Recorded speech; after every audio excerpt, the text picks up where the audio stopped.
Hello, this is a guy who likes fanfiction and is too lazy to read, so here is the Vasto of White in audio form. Check the description for the links to the author. Chapter 46, Sword and Soul, Part 8. Shiro had no idea what the future had in store. His purpose in discovering the reason for his existence within this new world no longer mattered as much to him when compared to saving the inhabitants of this new world. That was just who he was. His hands balled into fists, unmotivated eyes suddenly suffused with vigor. He was a hero. He didn't need any other reason to save others.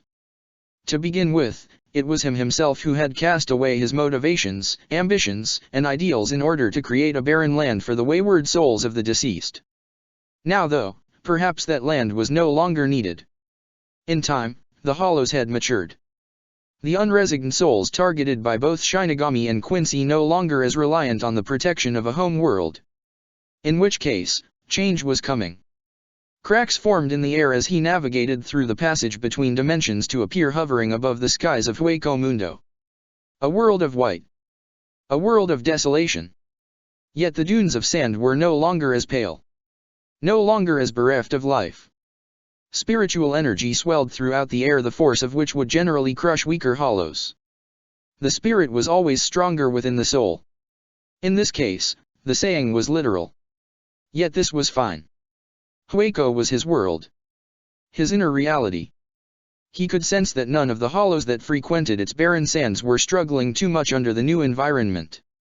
This was how it should be. Just because they were weak before did not mean that they were weak now. The hollows were stronger. Even the weakest of hollows within Hueco Mundo were alive. Rather than a safe haven for hollows to reside within, Hueco Mundo would become something more of a training ground.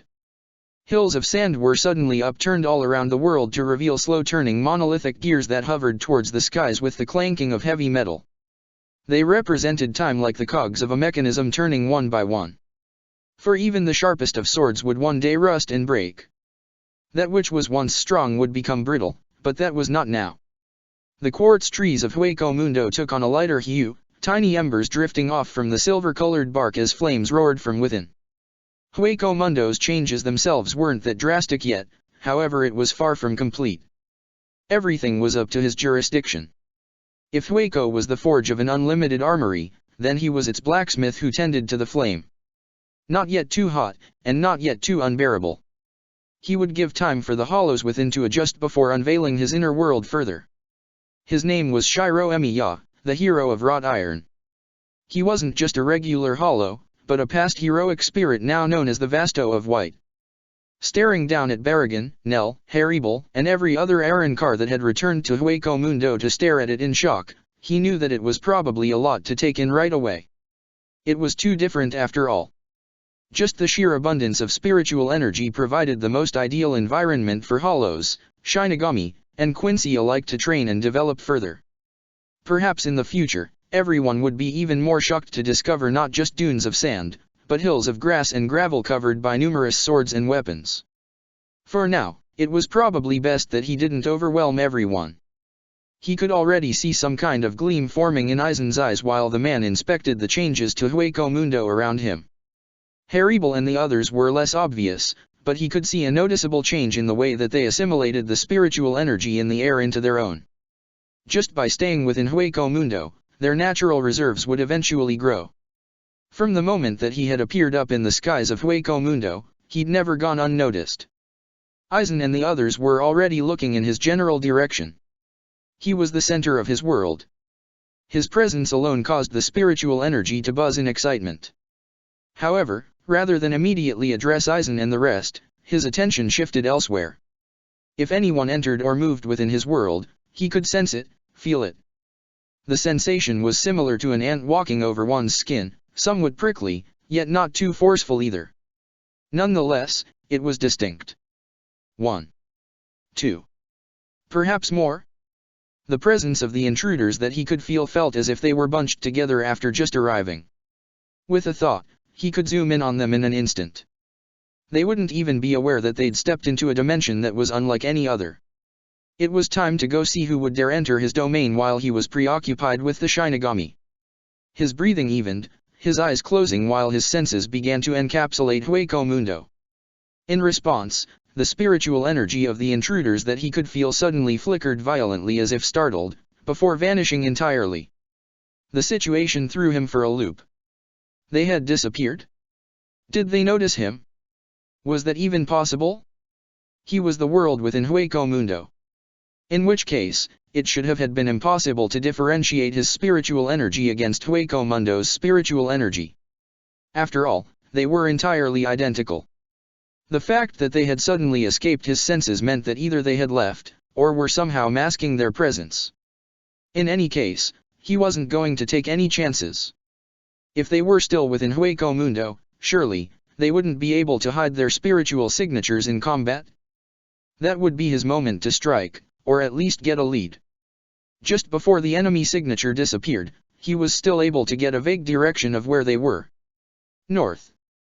They were somewhere to the north of his world. How far, or the exact location, was still lost to him because the enemy had not given him a chance to focus.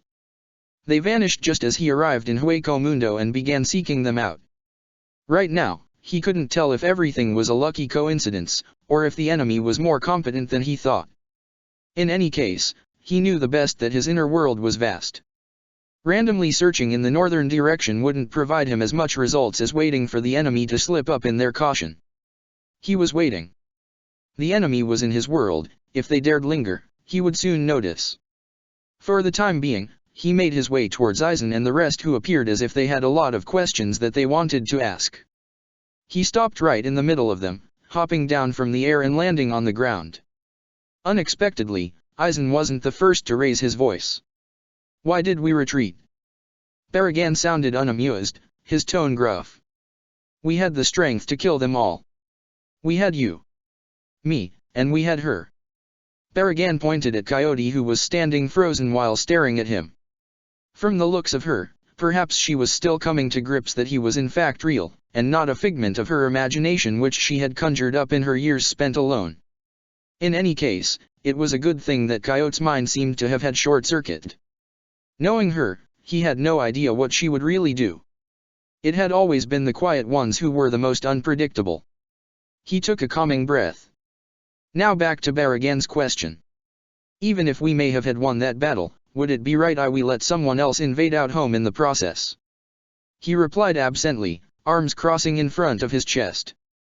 "I'm sure you've all noticed the differences in Hueco Mundo, and I can explain it another time, but what matters is that a third party infiltrated Hueco Mundo in our absence."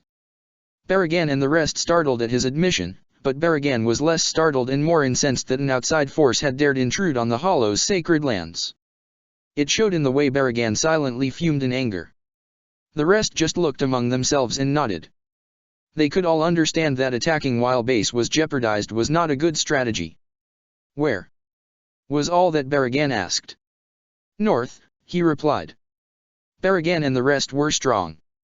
He had confidence that they could engage the intruders if they found them, and if they were ever overwhelmed, he would be there. Baragan grunted before nodding and wordlessly leaving in the specified direction. Haribel and the others were quick to follow despite looking like they still had questions for him. After all, they were feeling the same kind of emotion as Baragan. Even if Haribel and the rest were all enemies at one point, one fact was true. Hueco Mundo was the domain of Hollows. For another power to covet it was treason in the eyes of all present. Enemies first. Questions later. That was just how it was. Nell and the rest who weren't fit for battle were left behind to recuperate. However, there was a minor problem. A primal scream ripped across the barren dunes of sand, followed by an oppressive spiritual energy that created a spiritual storm that blanketed the horizon. He shifted his attention towards Ichigo, who radiated bloodlust in all directions.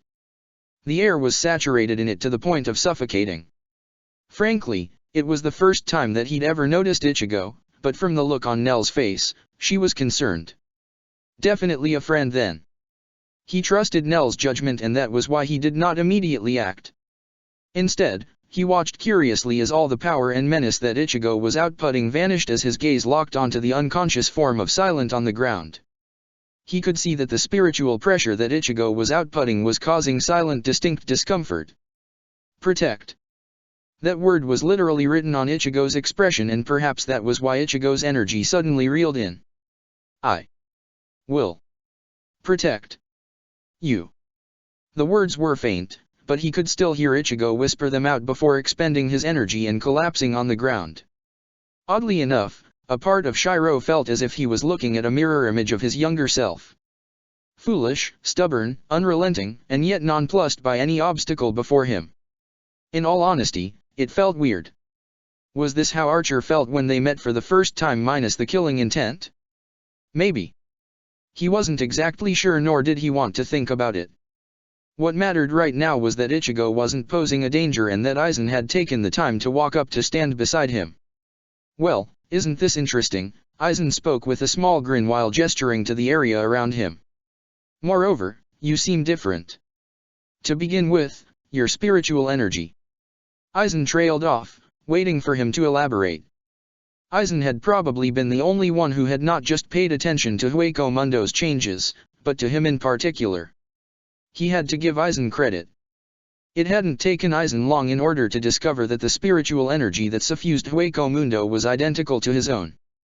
Really, there was no point in hiding it at this point if Aizen could just as easily deduce it given enough time. I am the world, he said simply. He raised a hand and willed for the sands to part and reveal a fraction of the buried hill beneath. Another gesture of his hands and the entire area was buried again.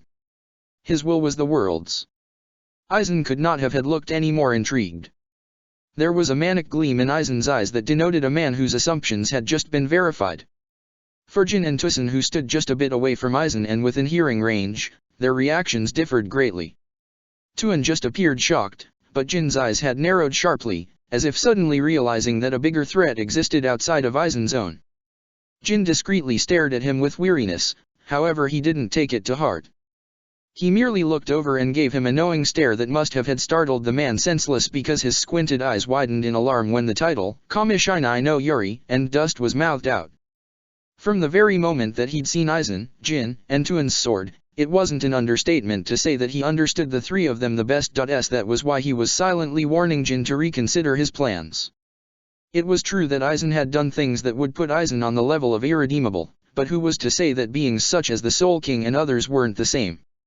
Jin's grip tightened around his sword, but Jin did nothing else but smile a bit wider than what was normal of him.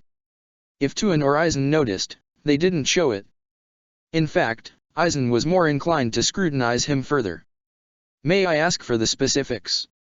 Is there a range? An upper limit? A lower limit? What about the dynamics of the world, or maybe Aizen's eyes widened as he was abruptly grabbed on the shoulder and tossed aside like a sack of potatoes. Aizen himself appeared like he could not fathom how it was possible for someone of his strength to be so rudely manhandled.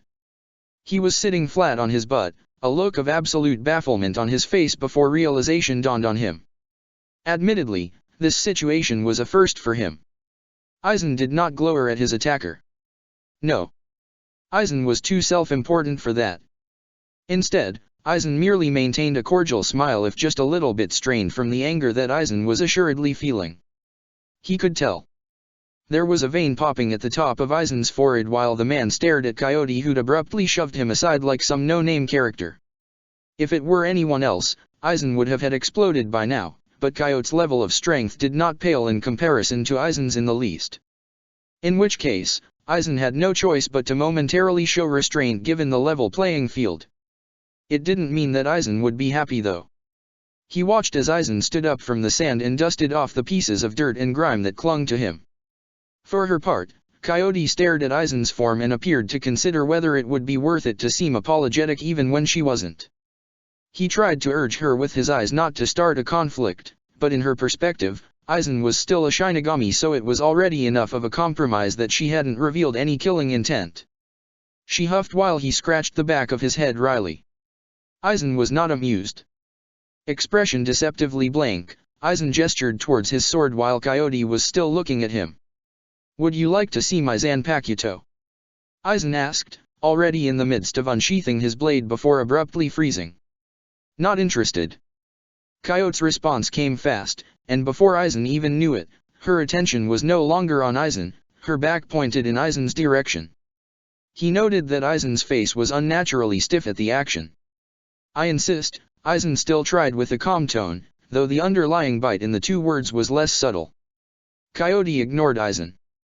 Honestly, he could see that the entirety of Coyote's attention was on him and not Aizen. Obviously, Aizen was not stupid enough to act on anger. Staring at him, Coyote's expression softened to the point that he was worried that he'd done something wrong. It wouldn't be the first time. After all, he left her all alone despite knowing the kind of loneliness that she must have had endured at his absence. She shivered barely a foot away from him, her eyes scanning him up and down before she shuddered, her lips quivering as if reliving a memory. I am home. Her words came out in a tremble and suddenly he knew what it was that she waiting for. Back when it was just the two of them and he didn't have the strength to fend for himself. The quiet nights at the mountain pass. She who had hunted, and he who had waited. He smiled lightly, the dimples on his cheeks sinking in as he lost himself to a memory of the past. Welcome back. He wrapped his arms around her, feeling her stiffen in his embrace. Seeing and feeling were two different concepts. I'm here. You're not alone. He wanted to convey his thoughts not through words but through actions, and that was what he did. The neutral expression on Coyote's face shook, before gradually breaking down. Her eyelids pressed down tight, her teeth clenched together to stop the lump forming in her throat. He was taller than her now such that her head could fit into the groove of his shoulder even at her full height. For what it's worth, I'm sorry, he apologized for all those years ago. Her arms hugged around him with a deathly grip as if afraid he'd disappear on her again if he ever left her sight. Family.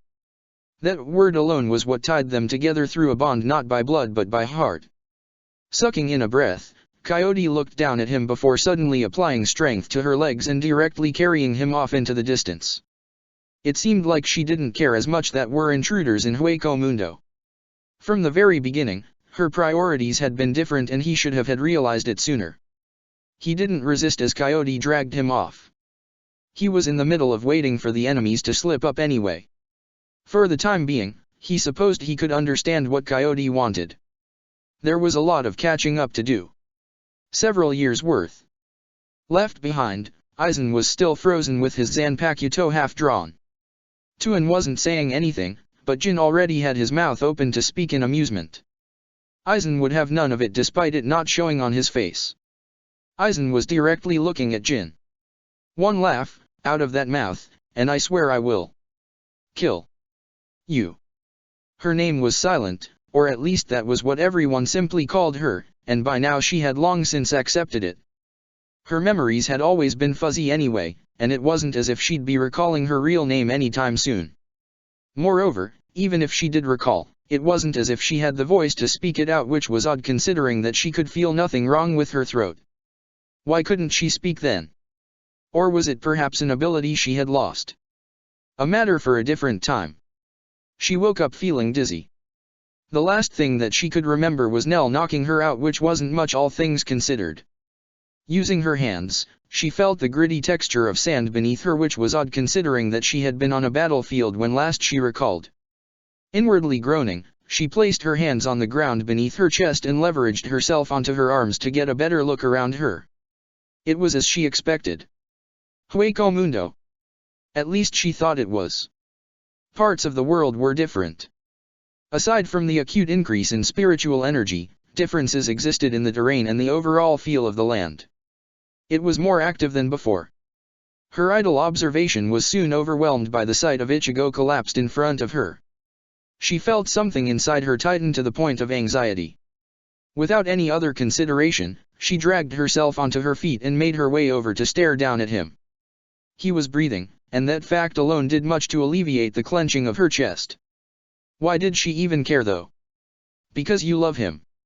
A different part of herself seemed to answer for her, but the meaning was lost on her mostly because she could no longer understand what feelings were after recently just becoming a hollow. Right now, she was just glad that Ichigo was okay. Subconsciously, she placed a hand over his face, content to just sit next to him. He's alright if that's what you want to know, Nell spoke up from a location near her. She looked around and eventually spotted Nell recuperating against a large boulder. Nell was injured in various places, but for the most part, the wounds appeared to be healing.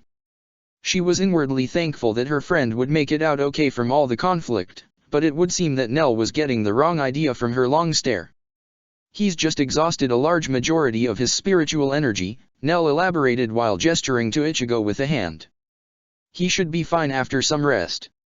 She shook her head at Nell's answer and continued to look at Nell in silence. Oh. Are you asking if I'm going to be a light? She nodded quickly. Nell smirked good-naturedly. Don't worry about me. I'm just thankful that a lot of us managed to get out of that place alive. Though from what I hear, some bastards thought it was a good idea to invade Hueco Mundo in our absence. Baragan and the others were not amused, so I pity the enemy unfortunate enough to run into them. Thinking of Baragan and the feeling of death that the God King generally emitted, Silent ended up shivering before collecting herself.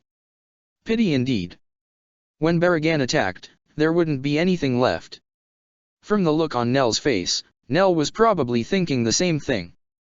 Relieved that Ichigo was okay, Silent finally decided that it was time to be more productive. Hueco Mundo was home. Staying around and doing nothing when she wasn't even injured like Nell and a few others felt like a waste of her time. She wanted to help too for the sake of her fellow comrades. Standing up, she gestured towards Nell in order to ask for the general direction where everyone had gone towards. Nell took a moment to determine what she was trying to say before speaking, north. That answer was all that Silent was waiting for, and she directly began to move in that direction after Nell agreed to watch over Ichigo. Moving on her own, Silent felt the spiritual energy within her begin to stir. It wasn't strong at first, but in time, it was becoming unbearable. It didn't hurt per se, but it constantly pestered her. She soon slowed down and began to walk forward uneasily. She could sense something in the far horizon. A familiar sort of power. Quincy. The term just appeared in her mind, and along with it, a strange sense of unease. Different from the other hollows and Aaron Carr, she wasn't moving aimlessly. Perhaps it was that difference in and out of itself that allowed her to so easily catch up to everyone else. Following the familiar feeling in her gut, her legs carried her towards a specific direction outside the majority of everyone else's notice. She saw Haribal, Apasai, and the others glance in her direction, but it would seem that they assumed that she was just looking for the enemy at a different location further north. Only one was close enough to see the oddity in her behavior. Her movement were not erratic or searching, but certain, and that alone was reason enough to follow.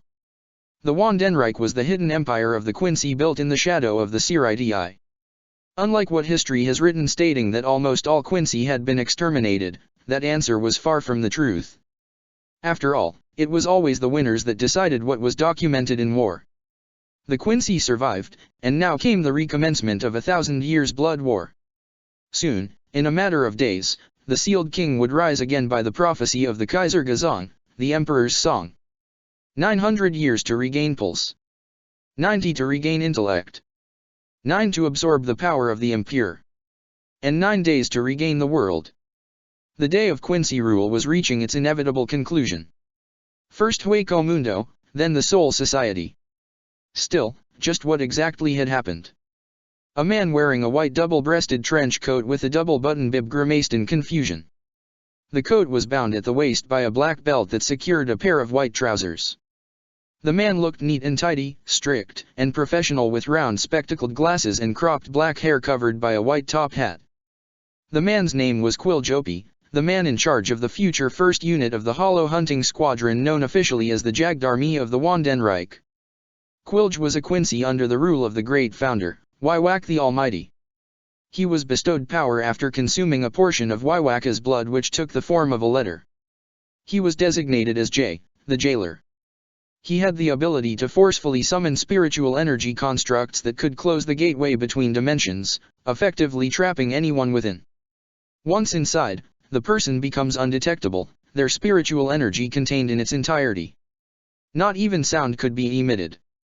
The strength of the cages that Quilj could produce was enough that it could withstand even the strongest of abilities without any damage whatsoever. In this case, it was being used for another method aside from trapping enemies. Scouting. Waiwak would personally see to the conquering of Hueco Mundo in a few days' time, but for the time being, reconnaissance was needed to verify the strength of the enemy. Besides, Quilj felt distinctly uncomfortable within Hueco Mundo. He knew that his current actions were a waste of energy to constantly maintain the power of his jail around him to mask his presence when there was no one presently around. However, he couldn't shake the unease regarding the spiritual energy in the air. Moments earlier, it was almost as if the spiritual energy was alive and homing in on his exact location. It was difficult to believe because the spiritual energy of a world wasn't supposed to do that. No one should have the ability to control a world at will. Quilge had never heard of such a thing before, which was why he didn't believe it. Still, the paranoia steadily growing within him forced him to continue expending energy to maintain a constant jail around him and the partner beside him. His jails could last even when he died, but the only reason that he was wasting energy was because he was moving the jail around with him rather leaving it stationary. "Quilge, why are you jailing us when no one's around?" A cheerful voice caused Quilge to inwardly sneer at his teammate. He hated it when others were too incompetent to understand his actions, and he would generally lash out in annoyance. However, he was talking with a teammate and not a subordinate. "There's nothing wrong with a little caution," he forced out with a grimace. He hated the cheerfulness of his assigned comrade. A woman beamed at Quilge's words while hanging off of Quilge's back and poking him on the cheek with a finger. "Don't be so uptight. It's not as if any hollows or Aaron-Carr somethings could pose much trouble for us." "Humph," Quilge huffed in response. Inwardly he agreed with the words spoken to him. It wasn't as if he didn't know where his teammate was coming from. The hollows had always been an inferior species. "Enough questions, Giselle. My jail is different from your power. You may not have to be very careful, but I do, and I will not fail the expectation of the Emperor." Giselle hummed at Quilge's answer and stopped poking him on the cheek. She tucked back a strand of her long black hair behind an ear and suddenly grinned lightly, her blue-colored eyes dancing playfully. She was in the same uniform as Quilge, but her attire possessed longer sleeves. Quilge had made a valid point. Giselle Guel was only sent scouting with Quilge OP because it was a known fact that she was the least likely to ever die. She was designated as Z, the zombie. Whoever her blood ended up soaked over, she could turn them into corpses under her control. Moreover, any damage that she sustained, fatal or otherwise, while utilizing the zombie would rapidly heal. In some sense, she could be considered immortal in combat, and perhaps that was why she could remain cheerful even in the midst of battle. Stabbing her and attacking her was the same as killing oneself. The stronger a person was, the more blood Giselle would have to expend to use her power. However, that was the only real downside to her ability. Including the fact that she was proficient in battle, and she was basically a walking nightmare. "Can we go any faster, Quilge? It wouldn't be much of a scouting mission if we were just reporting barren dunes of sand," Giselle complained. Quilge was not amused by Giselle's lack of care. Could she not see that there were distinct changes that had occurred in the time span of a couple of hours? Something about Hueco Mundo had changed, and it wasn't just the minor differences in scenery and spiritual energy. Being in Hueco Mundo just felt dangerous. Quilge was certain of that notion. Caught up in his thoughts, it wasn't him that noticed a figure approaching, but Giselle. "Hey Hardess, look over there." Giselle pointed with a finger. "I see someone. It doesn't seem like a hollow. I don't see a mask either." "Hardess? Bitch, I'd kill you if you weren't so hard to kill." Quilge's expression darkened, but he quelled his inner rage to determine who Giselle was pointing at. It was a woman with orange-colored hair, a petite figure, and wearing a white uniform Quilge recognized as the attire of the Aaron-Carr. Still, weren't Aaron-Carr supposed to have some kind of lingering mask fragment? There was no such mask fragment to be seen on the woman. Rather, both Quilge and Giselle paused due to the familiarity of the woman's spiritual energy. Moreover, upon noticing them, the woman appeared to categorize them as enemies and narrowed her eyes in hostility. The woman's aggression towards them was not what gave both Quilge and Giselle pause, it was the weapon in the woman's hands. It was a holy bow made of blue spiritual energy. A Heilig Bogen. It was a weapon that both Quilge and Giselle could not have had been any more familiar with because they too possessed similar arms. A Quincy? Only Quincy were known to be able to create such constructs, and based on the feel of the woman's energy, there was no denying what they were seeing. A mixed blood. Quilge was the first to assume as a deluge of spiritual arrows bombarded their location. Quilj quickly shifted the jail hanging over his and Giselle's head to act as a shield for all the arrows. Meanwhile, Giselle formed her own spiritual bow and fired a skull-tipped arrow at the woman's direction as a warning shot. Neither Giselle or Quilj could understand why a Quincy would be opposing them. Rather than dodge Giselle's attack, the woman acted as if it never existed and continued firing. Expectedly, Giselle's attack directly landed. "Isn't she one of us?" Giselle spoke in confusion while staring hard at the sight before her. Quilj was no exception. He too was staring. Blue spiritual energy coursed through the woman's arms similar to an interface pattern that reinforced the woman's body to the point that not even a nick was left at Giselle's strike. Blood Vene. A hallmark advanced technique of the Quincy not generally known to those of inferior blood. The technique flooded spiritual energy through one's blood vessels and directly enhanced one's defensive and offensive capabilities. A pure blood. Quilj all but verified the thought within his head before grimacing. "Stop. Why are you shooting at us?" Quilj's question was met with another flurry of spiritual arrows, forcing the two to grow serious. Their designated powers were ineffective against fellow Quincy. The only reason Quilj's jailing ability worked for him and Giselle was because they weren't consciously trying to resist it. Besides, rather than a jail, it was more like a dome hanging overhead that had the two within. "Bitch," Quilj cursed in annoyance, veins popped over his forehead. "If she chooses to fight, then she's an enemy. We attack." Giselle nodded playfully, but paused as Quilj gestured for her to wait. "Fight within the jail. I'll expand the size," he spoke sternly. Giselle sighed. Seriously? Quilj was not joking. Even now he was feeling a vague sense of danger in the air. At all costs, he could not allow any fluctuations of spiritual energy to be leaked. Without waiting for Giselle's reply, Quilj expanded the size of the jail to accommodate the entire area. Once done, he no longer had to channel his spiritual energy because the present jail was stationary. Giselle was the first to move and launch an attack under the rain of arrows the woman was shooting. "Hey, stop. Why are you attacking in the first place?" Giselle asked as she drew near to the woman. The woman did not speak, forcing Giselle to become more violent. Quilj was not far behind. Even though Quilj and Giselle's powers would not work effectively on a fellow Quincy, it didn't mean that they were incapable. A military saber formed in Quilj's hands while Giselle fired arrows from a distance. All attacks struck the woman, who hardly even blinked as Quilj stabbed towards her. Letting Quilj's attack strike, the sword shattered. The woman used the opportunity to wrap an arm around Quilj's own to hold him in place. Quilj and Giselle's expression widened. The woman had an exceedingly strong blood. Normal attacks would not work. Caught in the woman's grip, Quilj's eyes narrowed as a pistol-sized arrow formed in the woman's free hand, which was aimed at his head. As if Quilj activated his own blood and spiked his spiritual energy in order to force his way out of the woman's grip. Both Quilj and Giselle were part of an advanced group within the Wandenreich known as the Sternritter. The strongest of Quincy bestowed the gift of a letter by their king. Neither of the two were pushovers. Enough of this. You will pay for your insubordination under the jurisdiction of the king. Quilj flashed in and grabbed the woman by the head in order to toss her onto the ground. Your blood may be strong, but no blood lasts forever. The woman was pelted by Giselle's arrows and was rendered unable to fight back by Quilj, who shattered the woman's spiritual bow. The woman was only alive by virtue of her blood. Capture her, Quilj decided on a course of action. Let the king decide what to do with this traitor. Roger, sure thing, Giselle smiled while shooting the woman's ankles as the woman tried to get up. Expectedly, the woman was forced back on the ground due to the impact. Do you have anything to bind her with? Giselle called out. Quilj grunted before producing a line of spiritual ropes. These should do.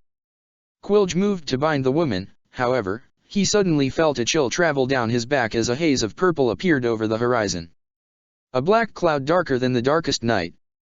To trespass within these lands, your impudence knows no bounds. A voice echoed through the air of Hueco Mundo.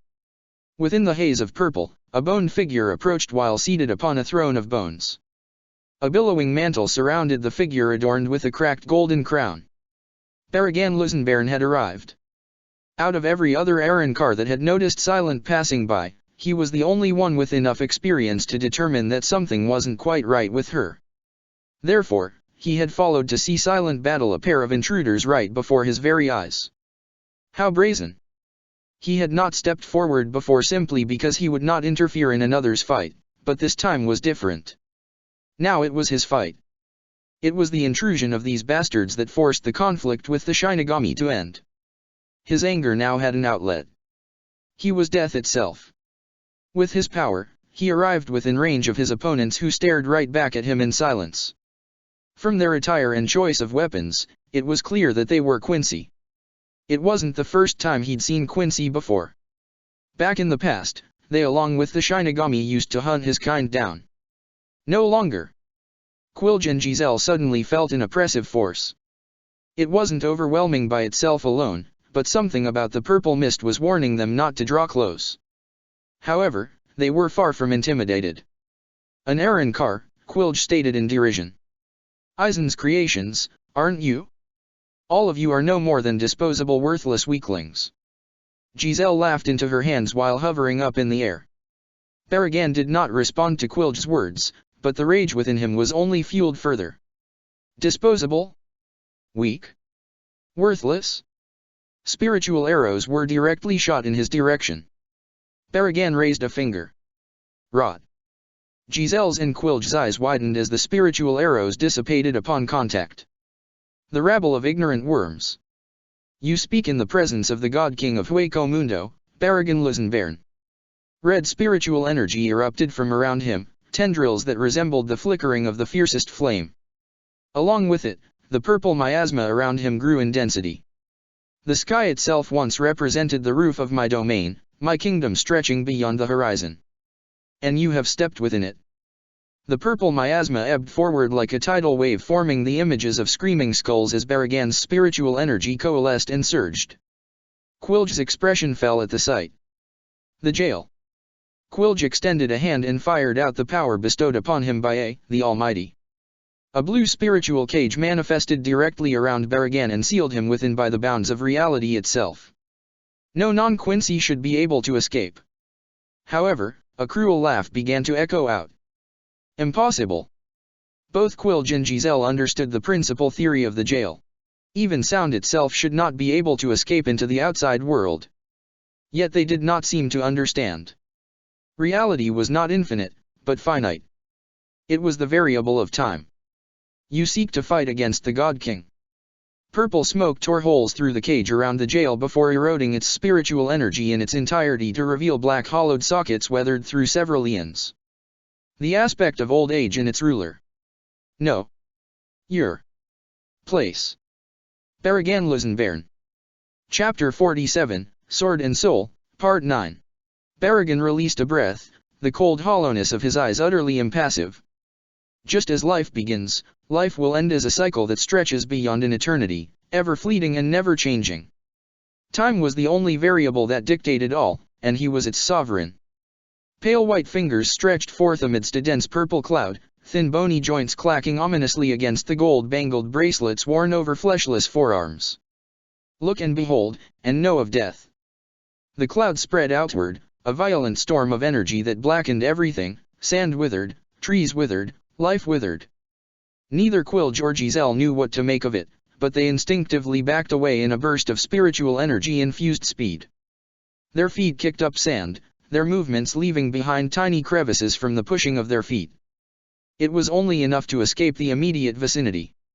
In an alternative timeline, no Aaron Carr left in Hueco Mundo could have had ever hoped to put up any sort of resistance against the forces of the Wandenreich.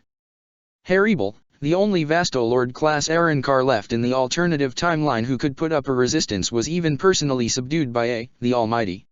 Hueco Mundo became the playground of the Quincy. However, the present timeline was different. Tir Haribel. Ulquiera Cipher. Neliel Tuadolschwank. Grimjo Jaeger Jacques. Emilua Passai. Mila Rose. Sung Sun. Brands. And Araniro Arururi.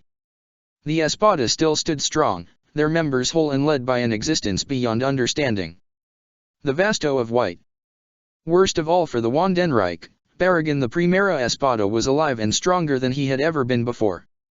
He was the former God King of Hueco Mundo, and he had never shown his enemies mercy. The crawling of ants, useless and degrading. Do you now realize the strength of the God King that stands before you? Barragan said curtly, a violet mantle billowing ominously behind him. When Quilge and Giselle looked back, they felt as if any preconceived notions born of pride or arrogance were utterly erased. Within the vicinity of the cloud, nothing was left but a black void, even the sand corroded away, dark amalgamations of spiritual energy rapidly breaking down all that they touched. They retreated in caution. Barragan grunted in disinterest, a hand resting beneath his chin. Aside from a few exceptions, nothing was eternal. His power of decay was a power that affected all, admittedly, even himself. Such was the law of the universe. Yet perhaps, he was not yet at the apex of his strength. Why would an ability produced by himself affect him if not for his own inadequacy? Ever since the battle in the fake Karakara town, he had been transfixed on a single concept. A phrase that he'd heard amidst the battle. Above the first release, there was still another level, another plateau to reach. Segundo etapa, the second release. For a moment, he ignored the enemies before him and stared at the congregation of miasma shrouding his form. It covered him in a protective blanket, preventing all harm from coming to him such that no living enemy without sufficient spiritual pressure could even approach him. Maybe that was it entirely? Until his first battle with Shiro, he had never once known the feeling of trepidation or excitement in combat. Not when nothing had ever been able to hurt him. Fights and pointless grudges were just an amusing game to him, but no longer. From loss, he grew to learn of the bitterness of defeat. From defeat, he understood the diligence of perseverance. Most of all, he understood that growth could only truly be accomplished through adequate pressure.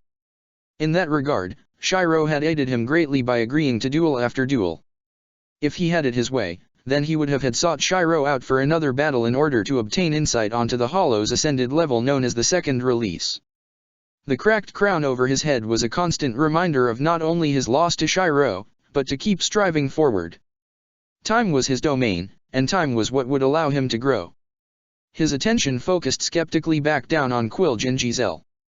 The two possessed an abundant amount of spiritual energy, more than enough to rival a captain-class Shinigami or the other Espada, but he was loath to acknowledge them at all.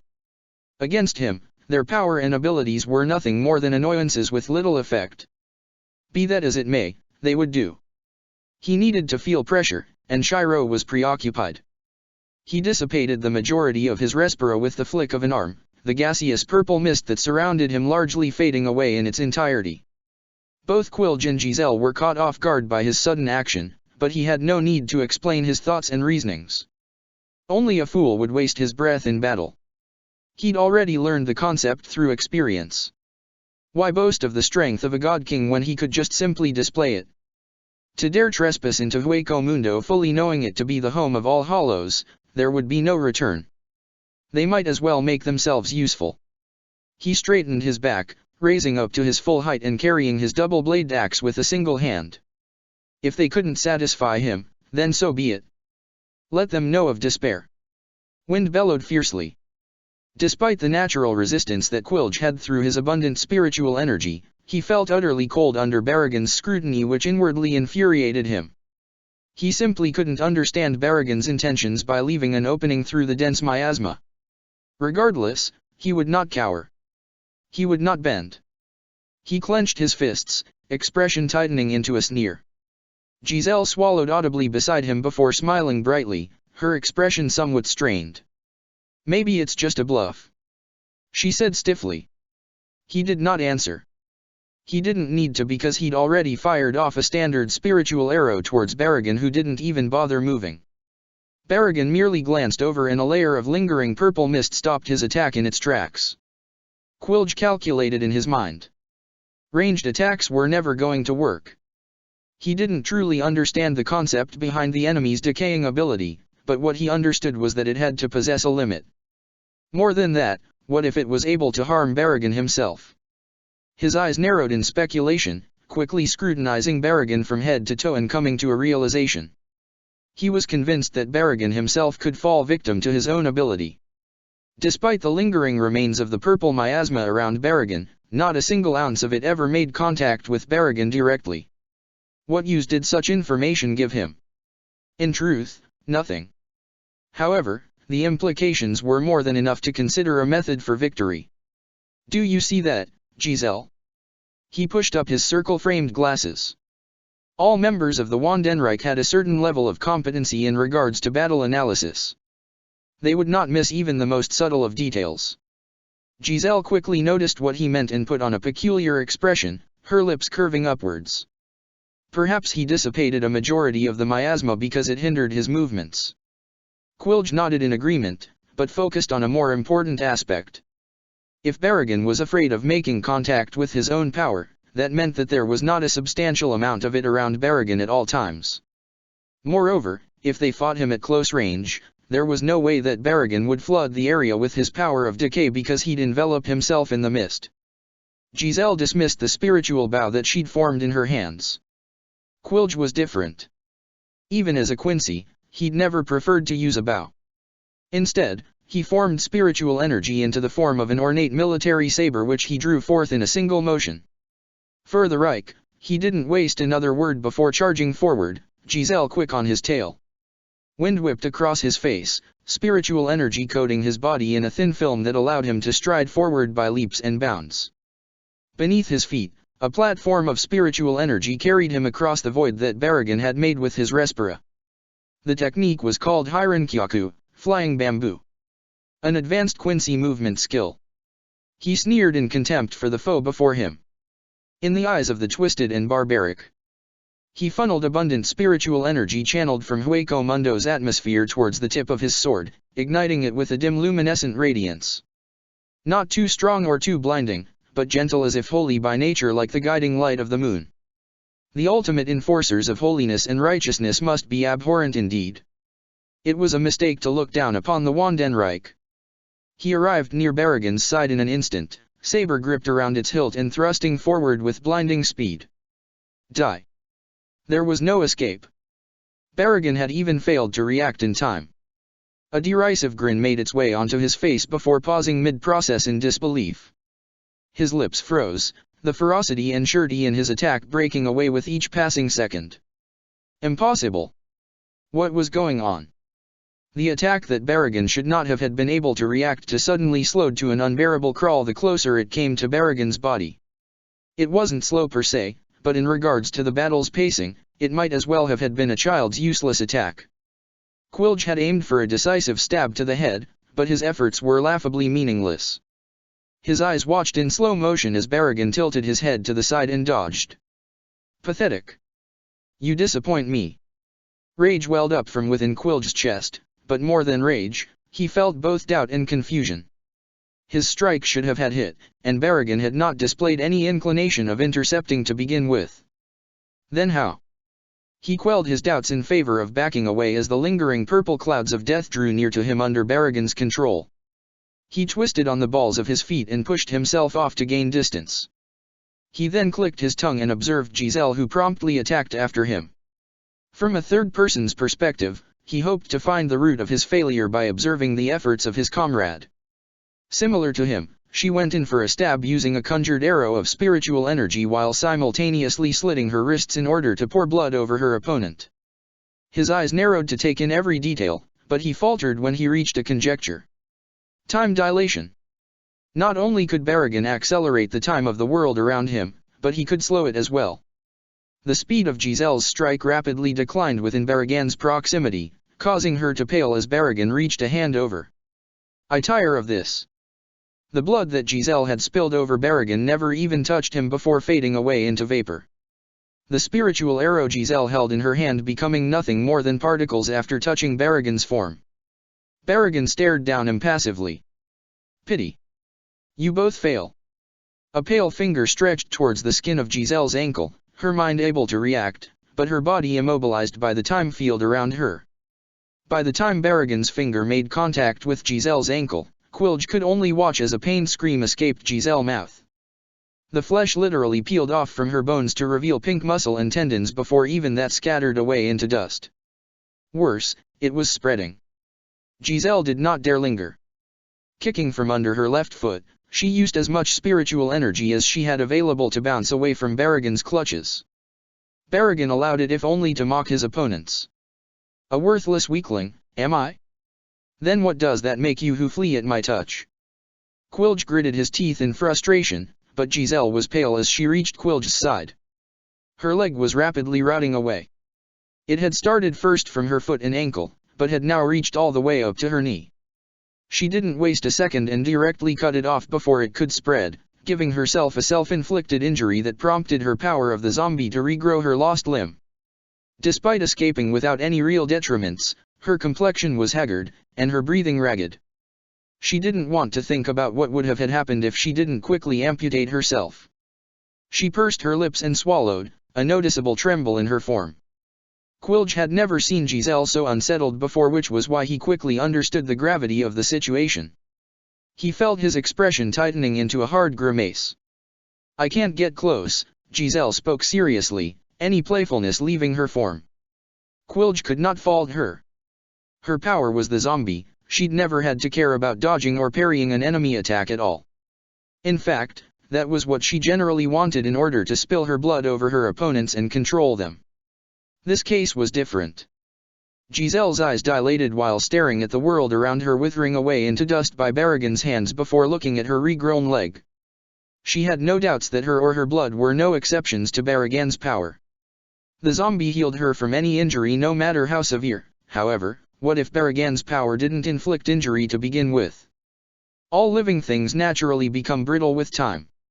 Age was not an attack. It was a process. Quilge watched Giselle grit her teeth in unease. Barragan countered her in every way such that rather than an asset, she was a liability in battle.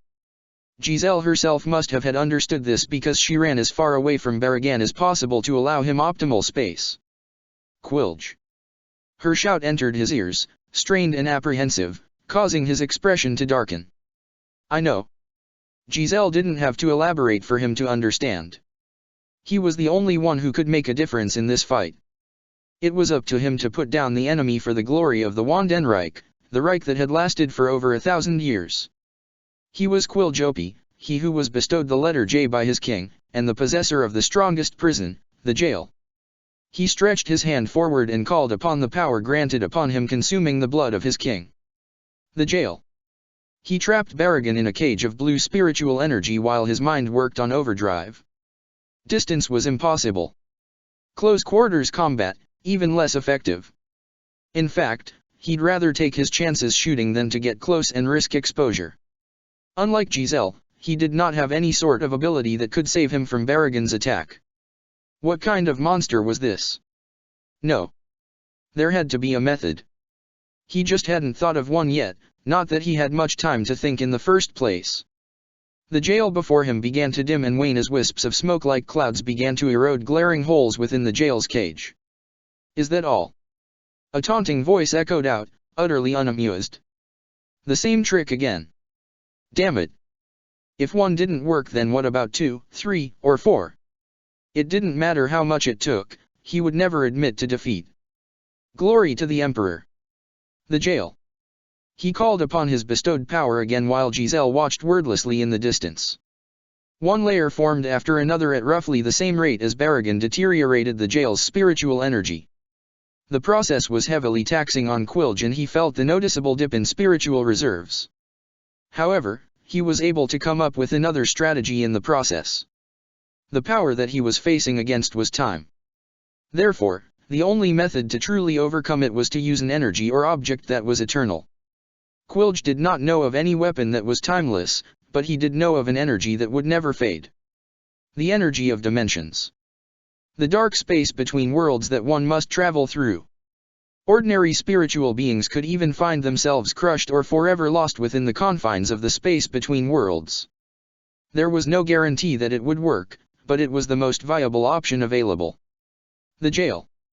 He placed 6 more layers of cages around Barragan before shouting to Giselle. "Open the gate." The gate that he was referring to was the same method of transport that had taken them into Hueco Mundo in the first place. Giselle didn't waste any time to do so. Taking a small object from a pocket on her clothes, She crushed it and stepped outside as a fissure between dimensions opened with no real ending point. Sweat matted Quilge's brow as he willed the jail to hurl Barragan away. Perish. The thought echoed within his head as the jail approached its destination, and yet, it suddenly stopped, a hand piercing through all layers. He felt something inside of him snap while sensing the sheer density of purple miasma that would be released upon the jail's breaking. Retreat. He grudgingly yelled out. The operation was a failure. There was no way that he or Giselle could match the strength of their opponent. There was just nothing that they could really do. They'd already tried to the best of their ability. Giselle didn't argue with his decision and followed him in order to escape. The breath of death, a voice trailed after them. Respira. The light of the overhead moon was blanketed by a deep fog that blotted out the entire area. The air stilled, mindless hollows, and porous silver rock decaying into dust at the cloud's rapid expansion. This kind of power shouldn't exist. Quilge was finally forced to realize the true extent of how outclassed he and Giselle currently were. It wasn't that he or Giselle were weak, it was the matchup itself. Tendrils of purple mist were already chasing behind him at his heels, Giselle only faring a bit better. You think you can run? Barragan's voice followed them persistently, echoing amidst the corrosive-like purple haze. He panted for breath, his reserves having taken a considerable hit in order to just contain Barragan for a scant few seconds. Barragan did not just have a broken ability, but he was strong. Exceedingly so. Even though the time dilation slowed his and Giselle's attacks at close range, they weren't slow by the standard of Ajichas and Captain-class Shinigami. It was just that Barragan was faster. In the process of fleeing, he felt himself grow slower and slower. Even the platform of spiritual energy that he maintained under his feet was visibly fading. He needed to do something and quick. He didn't have enough reserves and Giselle wouldn't be able to outrun Barragan while carrying him. His attention shifted towards his black glove over his left hand. Quincy, Volstandig, the equivalent of Shinigami's Bankai and an Arrancar's release. His Volstandig was called Biskyai, the Justice of God. Biskyai allowed him the ability to harness the spiritual energy of the air and surroundings in order to fuel his transformation. Once invoked, he would have full dominance over the spiritual energy that made up the world, exponentially increasing his absorption rate to supplement his lacking reserves. However, a problem existed. His brows furrowed together while watching Barragan's spiritual energy eroding away everything within sight. It was intricately blanketing the spiritual energy around, and upon activation of his Volstandig, he may end up absorbing the energy of decay into himself. The problem was that he didn't know if he could even absorb Barragan's spiritual energy in the first place. Rather than normal spiritual energy, Barragan energy was corrosive by nature. Therefore, he didn't dare assimilate it into his body. He needed a more suitable target. His eyes darted left and right before spotting a certain figure. In their battle against Barragan, they'd neglected to realize that it wasn't Barragan alone that they had been facing from the start. The traitorous Quincy. Using his Volstandig, he could pilfer whatever amount of spiritual energy Silent had left and use it in order to escape. He felt no shame or remorse at his loss. Barragan was someone that he admitted that only his king, the Almighty, could perhaps deal with. For now, what mattered was surviving and reporting back about such a monster. He gestured towards Giselle and promptly moved in the direction where he could still see Silent's form laying sprawled over the ground, the spiritual restraints that bound her loose enough that he had barely worked herself free. The ability of a Quincy would not work on a fellow Quincy, but that didn't mean that he couldn't pilfer spiritual energy. The process would only take a moment after invoking Biskyai. He just had to be careful not to undergo a full release, otherwise he risked absorbing Barragan's Respira. He grabbed Silent's wrist and hoisted her up only to see a vacant pair of eyes staring at him with such intensity that he faltered. There was something off about this fellow Quincy turned traitor. There was an unknown power within her body that caused him to shiver.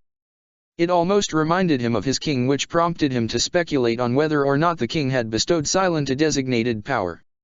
Frankly, the situation was pressing enough that he didn't have time to indulge his curiosity. He began the process of releasing Biskyai but abruptly faltered as he felt the opposite sort of reaction that he was expecting. Rather than pilfer Silent's spiritual energy, he felt his own forcibly being ripped from out of him. The spiritual restraint around Silent snapped in their entirety and a hand suddenly clamped over his face, dragging his head to the ground where it was pressed firmly into the sand. "Why you, what did you?" he sputtered out in a panic. Oddly enough, Berrigan's Respira did not approach Silent's location as if mindful of her condition. What little relief that observation gave Quilge was largely mitigated by the fact that his body was shriveling right before his eyes. Silent stared back in a daze, something within her awakening and reacting upon contact with a fellow Quincy. Back before she was known as Silent, her real name was Masaka Kurosake, a pure-blood Quincy. She was human, but was then eaten by a hollow, and eventually purified by Shiro using a method outside of the current world. What mattered most during the process was the sole fact that she was a pure-blood Quincy, meaning that she had once had a concentrated amount of the king's energy before it was taken away from her. Through Shiro's purification of Grand Fisher, Silent became something of an empty vessel. The spiritual energy of an individual largely made them who they were. Silent's spiritual energy was forcibly taken from her before she was promptly eaten by a hollow, which was why she had lost a majority of her memories. She was an empty slate, something that shouldn't have existed at all. Silent should have died, yet this wasn't the case. Like the Emperor of the Wandenreich who bestowed Quilge and the other Quincy with power, Shiro had done something similar for Silent. Bauman, the sword of the hero Siegfried of the Nibelungenlied. It was a sword whose properties were determined by the wielder, either holy or demonic. The light that had bathed Silent was holy in nature, reinvigorating the remnant energy left within her and bestowing her power. For Bauman was a traced weapon that utilized Shiro's own innate energy in its formation. In short, Shiro had unwittingly granted Silent her own designation born from her heritage as a human with the power of a Quincy, hollow, and the essence of a Shinigami. Her true power, her designation was at the root of all spiritual existence of the present world. 0. The origin. It was a power in which she herself did not know how to utilize. However, under Berrigan and Giselle's eyes, Quilge's form rapidly decayed, the power of the jail, leaving him and entering Silent's body. All things must one day return to the origin. Elsewhere, in another world shadowed by the Sirite eye, a pair of eyes opened in surprise. Meanwhile, Giselle felt her stomach begin to sink while still in the process of escaping, her expression finally panicked. Nothing was making sense, and Quilge's situation was too bewildering. Regardless of what ability Silent had, a Quincy's power should never have had worked against a fellow Quincy, for all Quincy were descended from the Almighty. She pursed her lips and forced herself to keep running. Berrigan was not at all distracted for long, and already the expanding trail of Respira was catching up to her. Worse, now that Quilge was gone, she couldn't help but recall Quilge's former caution regarding Hueco Mundo. Her eyes darted up to stare at the jail that Quilge had been maintaining over the course of the fight. It was fading, breaking away and assimilating with Silent as a result of whatever it was that Silent had done. Eventually, the jail that was masking the presence of everyone's spiritual energy was gone. Instantly, Giselle had an ominous premonition.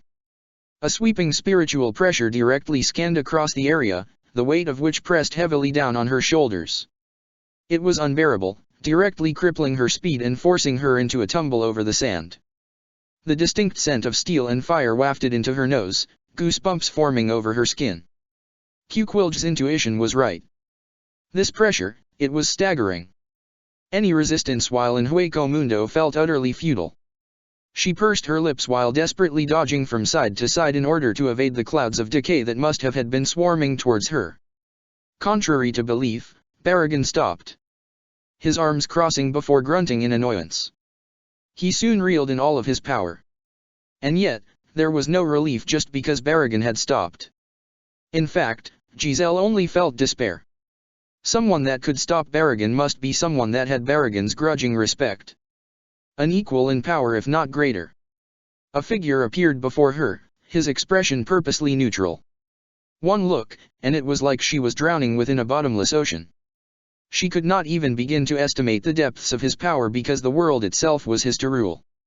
He looked different from the reports, but that was only natural because of what their king had said regarding hollows turning into Arrancar. Fortunately, Aizen's proposition for the Arrancar to wear garments of white, made locating the sole individual in a red mantle that much easier to identify. Before she and Quilge had entered Hueco Mundo, they'd been warned to stay away from a particular individual, the Lord of Hollows, the Vasto of White. She and Quilge would obey such an order without question simply because it had come directly from the mouth of their all-seeing king. However, there was also a different reason. One that astounded all Quincy who had heard. "No, stay away," she muttered before screaming out. What terrified her more than anything wasn't the type of reputation that the Vasto of White had or the power that he supposedly possessed. Instead, it was something that her king, the Almighty, ruler of the Wandenreich had said in passing while in deep consternation. In fact, she reckoned that she and the others weren't supposed to hear of such a thing, but regardless, she'd heard.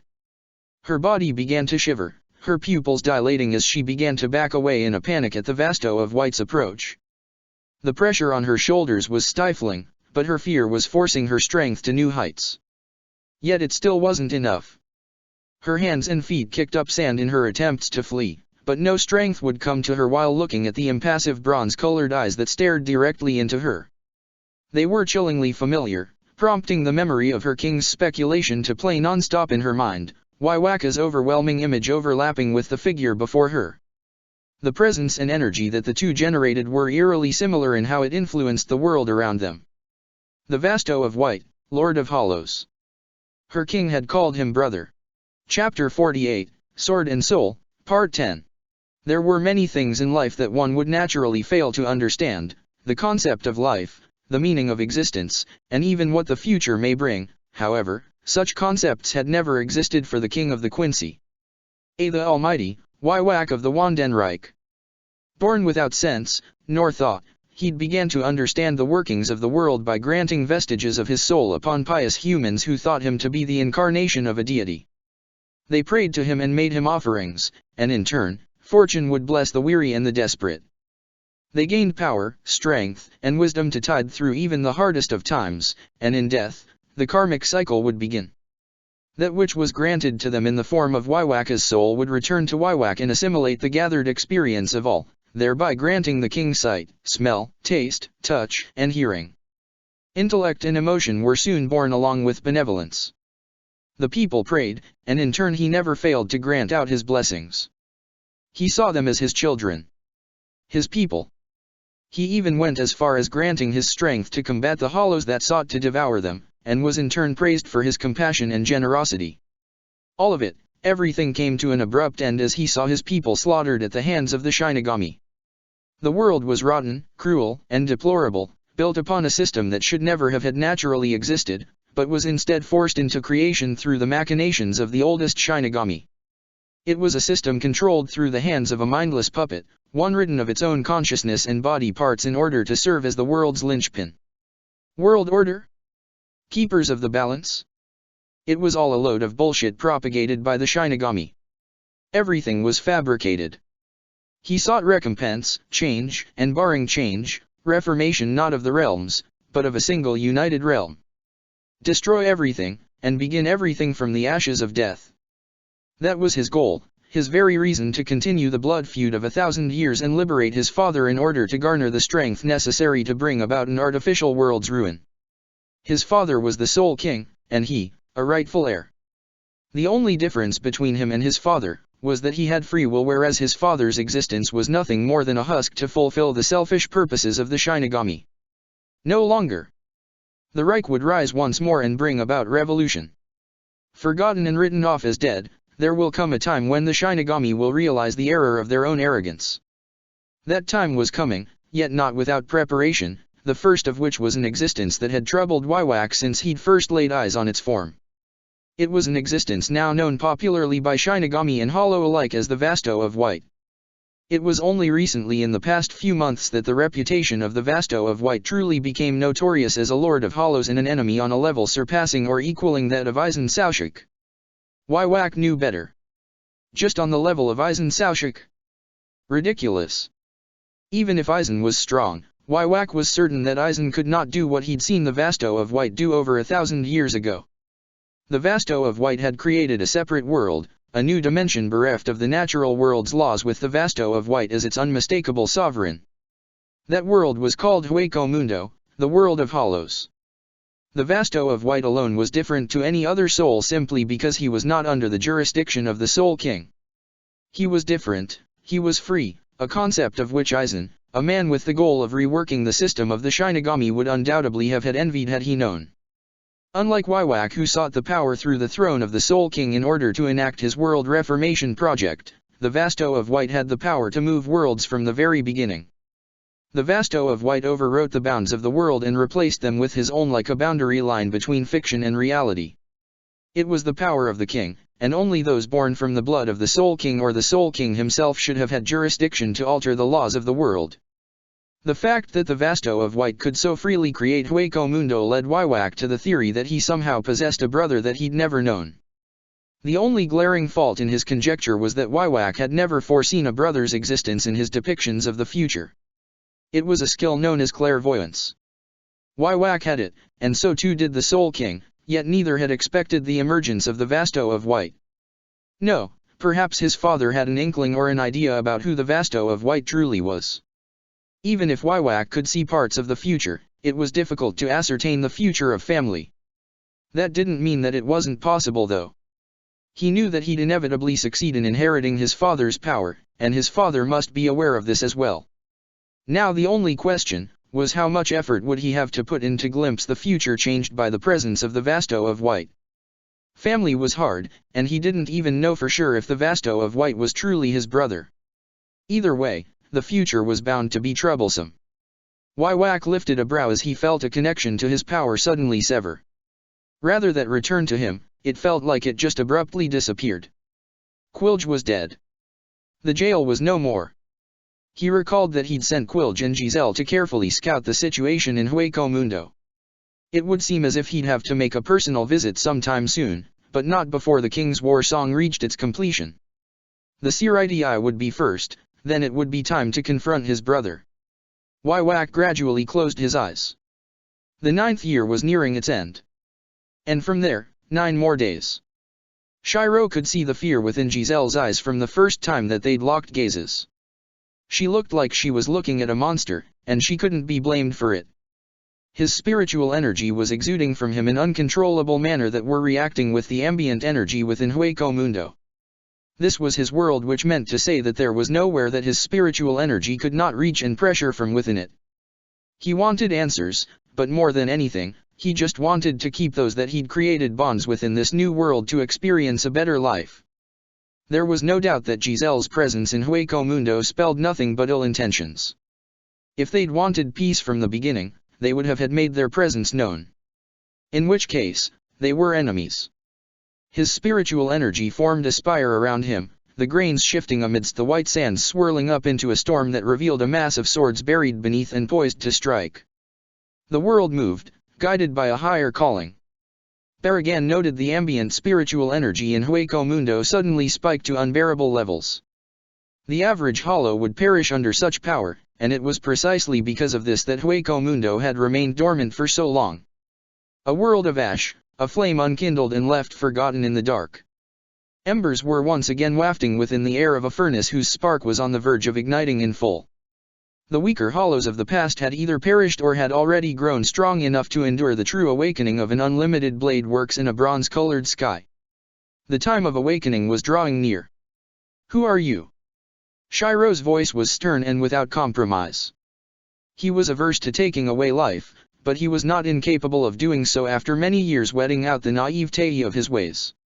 Giselle opened and closed her mouth, visibly stammering yet unable to voice out anything. There was no way that she could. It was overwhelming. From the ground beneath her feet, to the wind blowing in her face, she wasn't looking at Shiro, but at the phantom images manifested behind him. Eyes, power, strength, fortitude, a plethora of various personalities and dispositions all gathered in one, and apparently, only she could see them. Centered at the heart of Shiro's focus, Giselle was being pinned down by Shiro's spiritual pressure, which in turn was related to the energy of Hueco Mundo. From the very beginning, Hueco Mundo was the physical manifestation of a nameless hero's inner reality. It was the world of his mind and soul. Kept within Shiro was not just his own person consciousness, but the amalgamation of the various denizens representing the ideals and beliefs of their counterparts. Spears carried souls. Bows carried souls. Shields carried souls. Swords carried souls. Weapons of all sorts carried souls, and that was all a nameless hero's reality marble ever was. A land of blades, iron, and steel.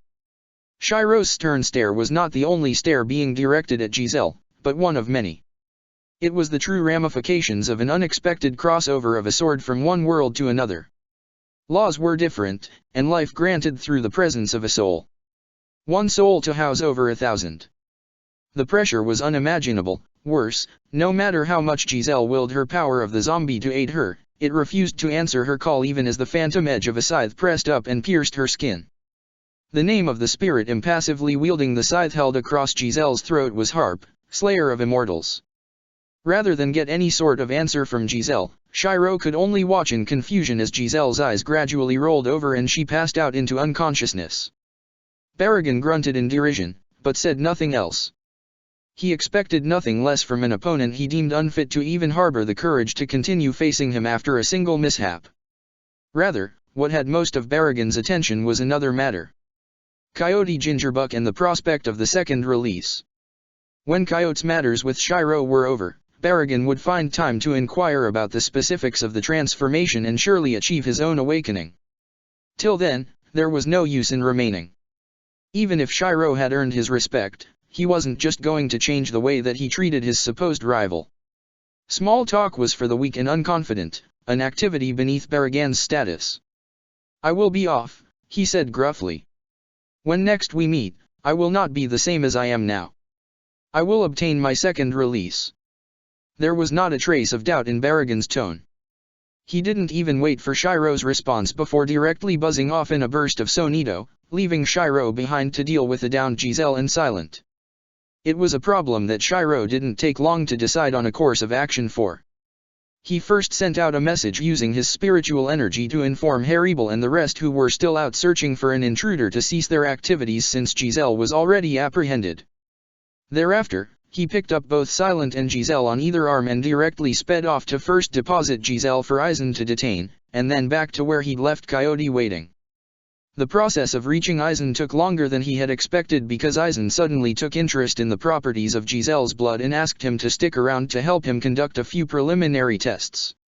It was only after cautioning Eisen to leave Giselle alive that he was able to make his way out of Eisen's dwelling created deep within an obscure rock face. The only problem remaining now was that Coyote had not stayed alone where he'd left her on the hill where he'd met Starkey and Lilynet for the first time. This was to say that Coyote had been waiting at the heart of the lands of the Vasto of White. It was only natural that others would take notice of her. After her display of power in the fake Karakara town, the other Vasto Lord-class Arankar were flocking to her out of curiosity. Oddly enough, Ulquiorra was present and looking at Coyote as if she shared something in common with him, a trace of emotion flickering across his impassive features. The way that Grimjo was demanding a fight with Coyote wasn't out of Shiro's expectations though. Grimjo had always been a brawler of instinct and impulse, but he was being ignored and the man actually looked cowed into submission. What truly caught Shiro's attention was the fact that Coyote was standing across from Haribel, Nell, Apasai, Mila Rose, and Sung Sun as if she in some sort of Mexican standoff. It was no wonder that Grimjo's demands were falling on deaf ears. The man didn't dare think himself capable of forcibly intervening in the current issue. Grimjo clicked his tongue and promptly decided that he was out and called it quits. He'd challenge Coyote another time. Shiro wouldn't be getting that choice because Coyote's attention locked in on him from the moment that he drew near, and from there, Haribel and the others' gazes followed suit. Suddenly Shiro felt as if staying with Eisen might not have had been as bad an alternative compared to what he was currently getting himself into. On one hand, he wanted to discuss future plans and preparation, but on the other, he could see that Haribel and the rest were too distracted to remain focused on the issue. Clearly, he was going to have a lot of explaining to do. The Siriti was in the pits of a somber mood and there was nothing that Yamamoto could do to change it. The main forces deployed to the artificial dimension hosting the fake Karakara town had been pulled back, and along with them, the experience of a nightmare. The enemy was strong. Far stronger than anything that anyone could have had ever imagined. Death tolls were high, and injuries were beyond the expected number. Worse than anything else was the damage to morale. What could any Shinigami do when even he, the head captain, could not contain the might of the enemy. What's more, now there were two such existences that could contend against Yamamoto. The Vasto of White, and the first recorded Vasto Lord. Yamamoto was weaker than he had ever been before, and he suddenly felt as if his age was finally catching up to him. He was no longer in his prime, and he no longer resorted to any means necessary to defeat his opponents. Grudging as it was for him to admit, he'd grown soft in the years of peace, constantly surrounded by those that he cared for. No longer could he exhibit the full strength of his spiritual energy, the Seiridai and the Shinigami and souls living within it would burn. For the same reason, he did not dare enter the human world to hunt hollows as freely as he had done in the past. Rather, fierce restrictions were set for the safety of mankind. He could not fully release his strength in the soul society, nor could he do so in the human world. He'd stagnated, no longer able to combat against old enemies. The only real positive news was that his only true enemy had long since been defeated almost 1,000 years ago, and never to return. It was a time of bloodshed and heartless cruelty for the sake of future peace. It was a war won in blood, and where the 13 court guard squads were not the prestigious protectors of souls as they were in the present day, but instead were 13 divisions of hardened killers. Yamamoto stood at its head, the number one slaughterer of thousands. He'd treated his own men as expendable ashes so long as he could complete an objective. Somewhere along the line of the past millennium, the men and women that he'd treated as expendables had shifted to become individuals that he wished to protect, Shinigami that he himself had taught and raised.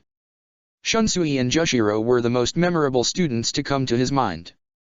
Peace was good, and for the sake of the peace that he could no longer uphold with his own strength, Yamamoto had come to a decision whilst giving a moment of silence to the deceased in the 4th Division's barracks. He could no longer carry the weight of the burden alone.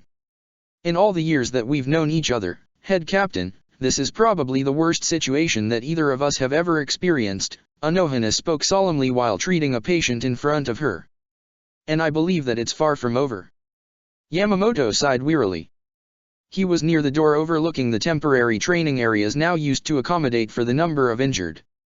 In contrast, the dead lay with white fabric laid over their faces on the opposite hill while construction of mass graves were in progress to lay the valiant heroes that perished in battle to rest. This wasn't even accounting for the hundreds of Shinigami unfortunate enough to encounter Baragon on the field before Shunsui had intervened. There was nothing left of those Shinigami, not even dust or ashes. A third hollow had made its way into the Seiridai's priority target list. Only Captain Class Shinigami or higher were to engage, and even then, only Kiraku Shunsui or Yamamoto himself should be the ones to do so. All others were to flee from Baragon until a method to counter Baragon's time rot could be discovered by Urahara and Captain Kurotsuki. This wasn't even accounting for Aizen Saushik and the other captains that had defected. The entire situation was a mess with too many powerful enemies to speak of, one of which Karen Kurosaki insisted was a neutral force among the hollows. Ichigo Kurosaki was the name of the other hollow that had released spiritual fluctuation on a level similar to Yamamoto's own. His status was somewhat special. Ichigo Kurosaki was the son of Ishine Shiba and the brother of Karen Kurosaki, who'd only joined the Shinigami in order to rescue her brother and mother, both of which were seen in the most recent battle. Save was not the word that Yamamoto would have had used. As far as he was concerned, Ichigo Kurosaki was a hollow and danger that had to be detained immediately.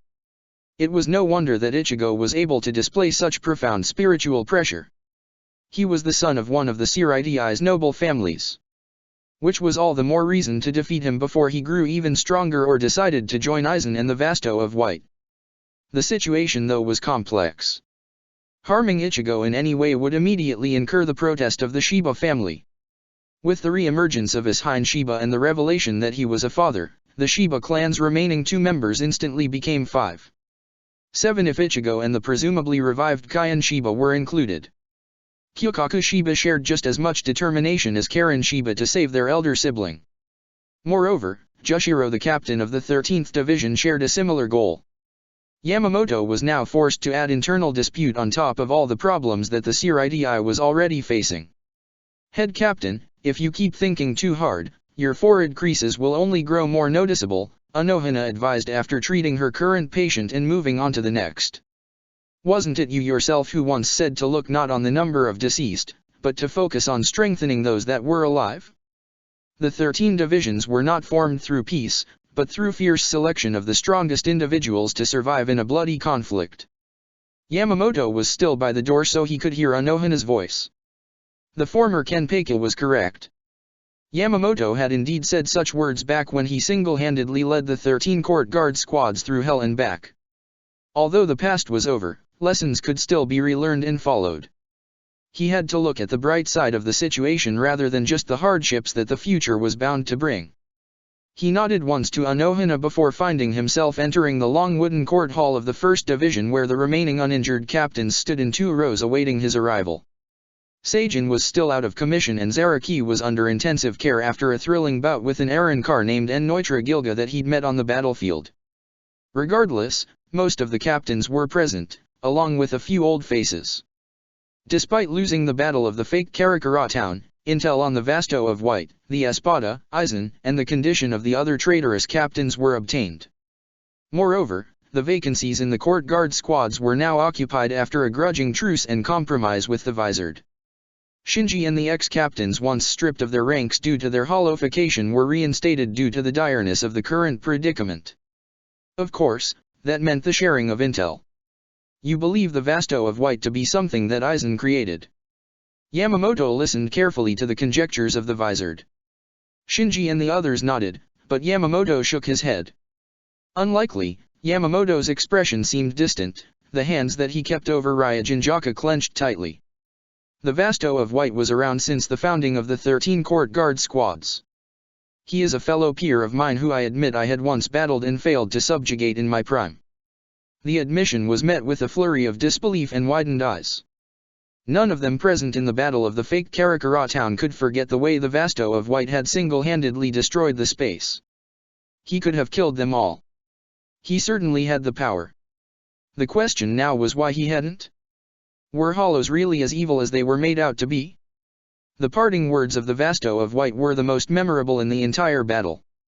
Yamamoto struck his cane against the hardwood floor, calling for a cessation of all conversation. The Vasto of White is not a person any of us can face on our own, including myself. No one spoke due to the gravity of Yamamoto's words. Yamamoto continued anyway. However, this isn't the time to doubt. We have lost this battle, but we are not defeated. The symbol of the winter Daphne that Yamamoto had once activated prior in the battle of the fake Karakura town abruptly appeared on his person. The severity of the situation has been conveyed to the upper palace. Yamamoto's words resounded. Reinforcements are already on the way. Meanwhile, the walls of the Siriti came crashing down from the heavens, sending deep tremors through the earth. From above, 5 figures descended from a grand pillar. Zero Squad had arrived. Chapter 49, Sword and Soul, Part 11 Arc End. At the beginning of the present world, everything existed upon a single plane of reality. The living coexisted with the dead, and hell and the soul society never existed. Instead, everything was centered around a single concept known as balance. Balance was everything, centered around 3 main existences that lived since the beginning of all, the living, the dead, and hollows. These 3 existences lived in equilibrium before the first hollows became Minos and began devouring the souls of the living and the dead. The order was disrupted, and in response, the being known as the Soul King was created to eliminate the hollows. However, the Soul King was too strong, too efficient. The number of hollows dwindled and again the balance was lost. Then came the emergence of the 5 noble houses in order to solve this issue. The Kukaki clan. The Shihoin clan. The Tsunayashiro clan. The Shiba clan and an unnamed 5th clan. They all banded together. Justification. Peace. Order. Those were the issues that the 5 noble clans sought to achieve, and yet all had varying methods to achieve the goal. Only the Shiba opted for the method or purification while the rest decided on radical means. The Tsunayashiro clan's method eventually decided upon. Stop the Soul King from killing all the hollows by sealing him away and using the Soul King's vast power to maintain the state of a new world and system. The plan brought about the desired peace, yet at what cost? It was a prosperity born from the enslavement of another. No one was right, but no one was wrong either. Did the ends justify the means? The Shiba felt conflicted on the issue. They were the only noble clan to disagree with the Tsunayashiro.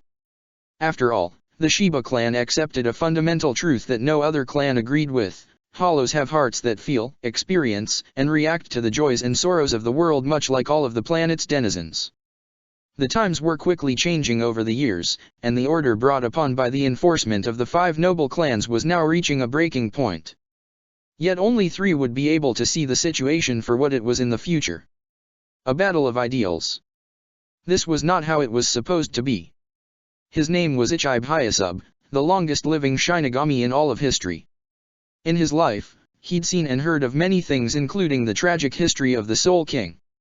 Ichibe sighed while thinking to himself. In life, there were such things known as necessary evils. People don't speak of them, but at the same time, it didn't mean that they didn't happen. Similarly, if one side viewed a situation as necessary for the good of all, then the other most definitely viewed the actions with unconcealed contempt. Were the events of the past finally catching up to the present? Ichibe didn't know, but at the same time, he'd never heard of a hollow possessing such power that the court guard squads could not handle the situation. Moreover, he had the vague premonition that the war of 1,000 years prior had not yet ended. This wasn't good. The entire situation wasn't good. He was in the Siridi moving on his own while his fellow comrades of the Zero Squad had decided to meet with familiar faces and visit old locations. Ichibe was drawing attention wherever he went, but that was because he allowed it. That, and he wasn't exactly wearing traditional Shinigami attire nor a standard captain's haori. Instead, Ichibe had large prayer beads around his bearded neck and covered most of his body in a white haori with the symbol of the winter Daphne. He was on his way to a meeting with head captain Yamamoto, but he had decided to take the time to look around the changes in the Siridi on the way. A finger moved to scratch his bald head before pausing as he sighed. In front of him was an abandoned complex that had previously served as the main branch house of one of the Soul Society's most prestigious families. If there was any clan among the 5 noble families that had any chance of changing the situation for what it already was, then it was the Shiba. Hope lied in the Shiba clan. Yet as if to extinguish all hope, the Shiba clan had been reduced to only a scant few. The last that Ichibe had heard, there were only 2 younger members of the clan remaining who had no deeper knowledge about the prestige of their ancestor. Of course, he knew one of the remaining 2 because they used Kyokaku Shiba's firework cannon as a means to return to the Soul King's palace.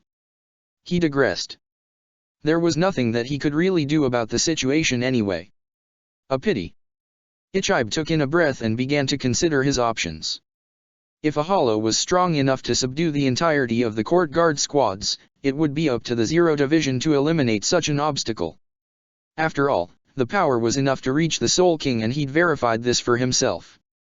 In the battle of the fake Karakura town, before the planar passageway had been destroyed, Ichibe and the other members of the Zero Squad felt a strength similar to their own. It was hard for them to believe at first, but the urgent requests for back from the Siridi all but cemented their conclusions. The hollow would be a formidable enemy. What other surprises did life have in store? The upbeat expression on his face momentarily dimmed as his mind began to calculate whether or not his team would suffer any losses. No. He shouldn't think about such an outcome until it was the worst-case scenario. What he had to trouble himself with now, was the premonition that Waiwak, Lord of the Quincy, may still be around. Ichibe hadn't reported it to Yamamoto, but in the time that the Zero Squad had been traveling to the dimension of the fake Karakura town, they'd discovered a familiar power nearby observing. It was spiritual energy similar to that of the Soul King. Being as the Soul King himself was currently sealed, the spiritual energy spying on the battle of the fake Karakura town could only belong to one.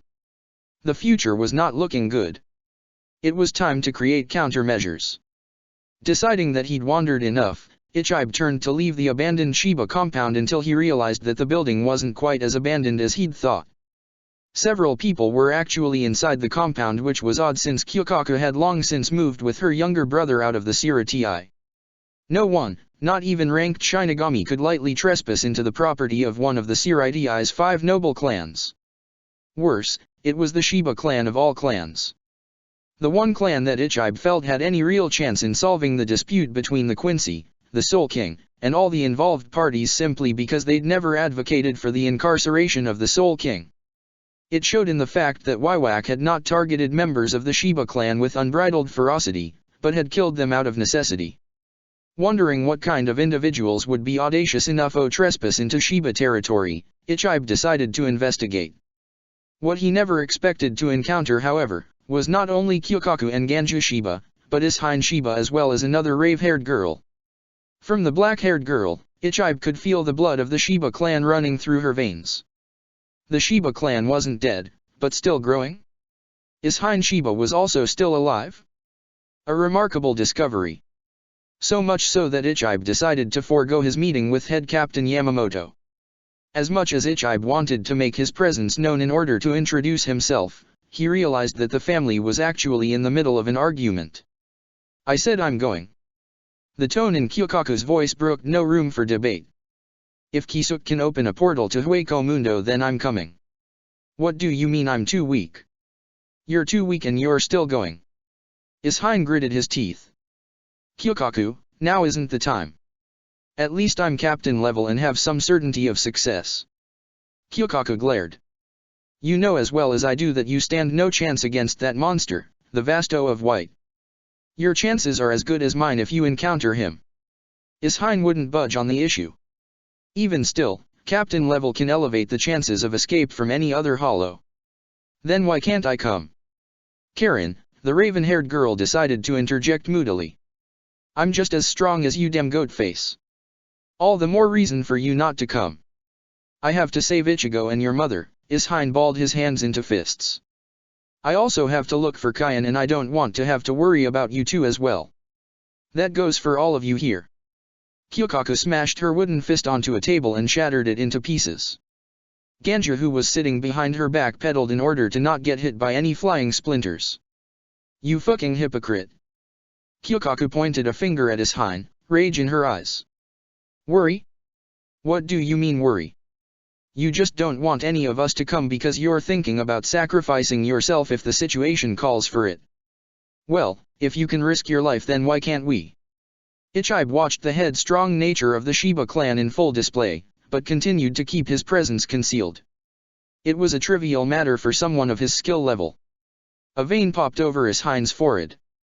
Listen, Kyokaku, I am the oldest living member of the Shiba clan and have the most right to claim my seat as head of the family. Please, just listen to what I'm saying.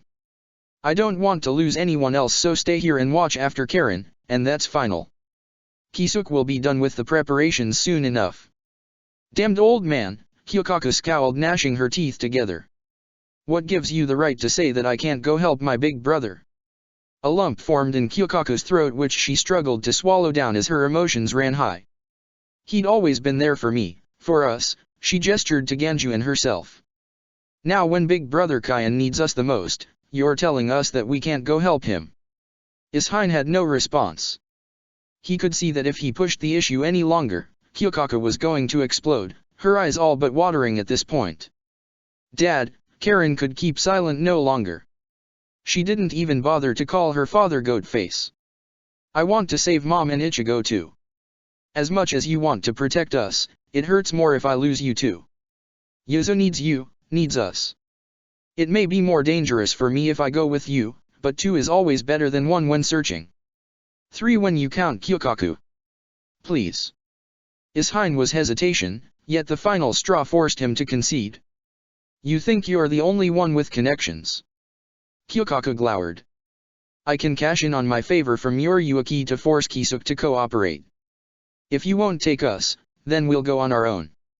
Hook, line, and sinker. As dangerous as Ishine thought it would be for Karen and Kyokaku to come with him, it was even more dangerous for them to wander off on their own. Fine, Ishine was not happy. Far from it, the worry was killing him, but there was nothing that he felt that he could do. Watching from the shadows, Ichibe felt like he'd seen enough. Interesting. Interesting indeed. The strength of spirit that existed within the Shiba clan was still burning strong. Ichibe stepped out and made his presence known, causing everyone in the room to face him. Why hello there, Ichibe greeted boisterously. It's been quite a long time, hasn't it, Kyokaku, Ishine, Ganju? It would seem that there are even new additions to the family. Ichibe stared at Karen before moving on to the matter at hand. So, I've heard you are all planning to do something dangerous. Would you mind if I sent a member of the Zero Squad along to help? Ishain was floored by the proposal. Everyone in the room who knew Ichibe and the name of the Zero Squad was floored. For Ichibe, his intentions were his own. How could he let the blood of the Shiba expose themselves to danger and die out? Not when hope still remained. The only element left undecided now was a matter that had plagued Ichibe's mind since its creation. Hueco Mundo. In the moment that Shiro had first been pulled into the dark fissure created by the tainted grail, he realized that he'd been thinking about a single desire as his life flashed before his eyes. He'd wanted to be a hero. It was a harmless wish.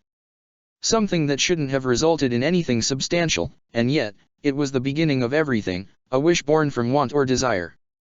That was all that the tainted grail ever needed to expel all the energy that it had gathered up from the absorption of 7 servants and actualize its purpose. Past memories clashed with present memories, creating a jarring experience that had Shiro inwardly wincing in discomfort. He'd been the Vasto of White for years, neither knowing who he was, nor wishing to seek out any real answers until the people that came into his new life inadvertently roused the sleeper within. Everything led to the present moment. The moment where everything about himself became clear. However, just because he remembered didn't mean that he could abandon those that had grown close to him. In fact, now more than ever, his desire to protect was beyond measure. With a body of steel and blood of fire, he felt stronger than he had ever been before. Back in the world of the living in his home world, he'd possessed many limitations and stunting factors that often made him the subject of ridicule or disregard. He was an underdog, yet he'd always pulled through with much difficulty. Everything had changed. In the new world that he'd found himself within, the very definition of strength was spirit, and spirit was something that he'd never lacked. Rather, his spirit had always been his strongest aspect. A hill of swords. An inner reality, an inner spirit, made real. This power, his very being, was what was going to enable him to shield the innocent and those that he cared about from all harm. There was no other way about it. That was who he was and who he would always be. An ally of justice. However, in an ironic twist of fate, he'd ended up becoming the Lord of Hollows after various events. He didn't care.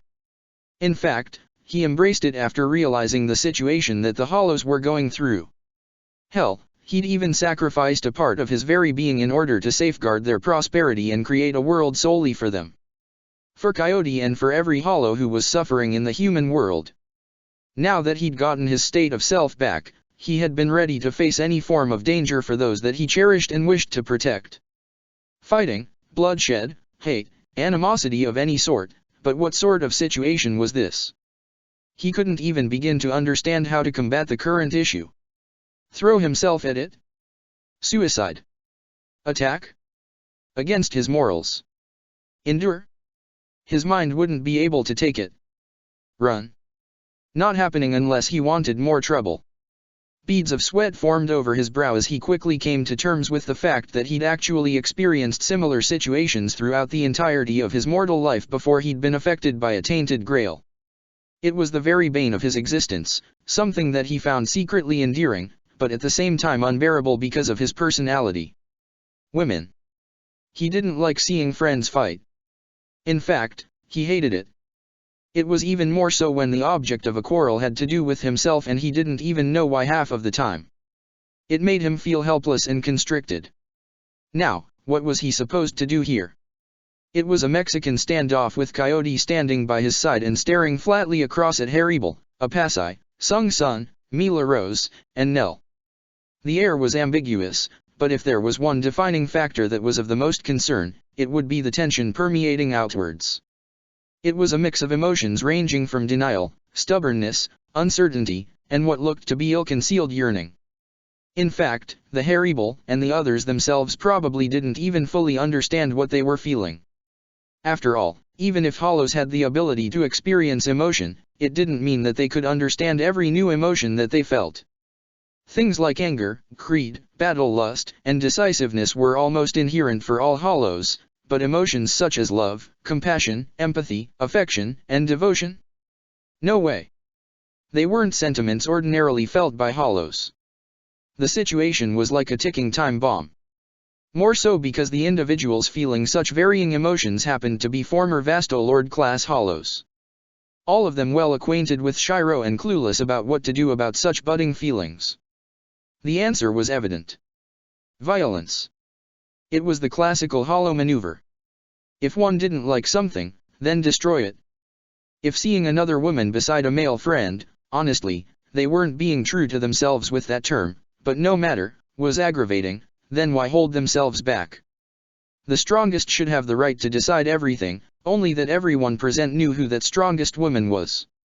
There was no use in fighting because they already knew who would come out on top. That didn't mean that they'd just stand down though.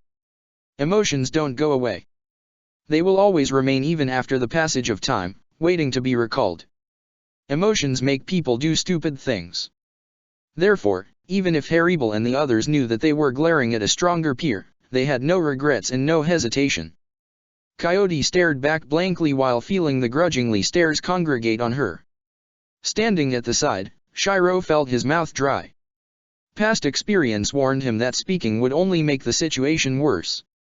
What he had to do was bide his time and wait for an appropriate opportunity to intervene, and by God did he feel like he was in the toughest battle of his present life. "Who are you?" Apasai was the first to press, expression twisted into a scowl as she pointed irritably with a finger.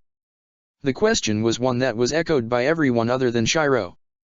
Coyote didn't seem to understand the scathing tone in Apasai's voice because just the experience of talking with someone other than Shiro was novel to her.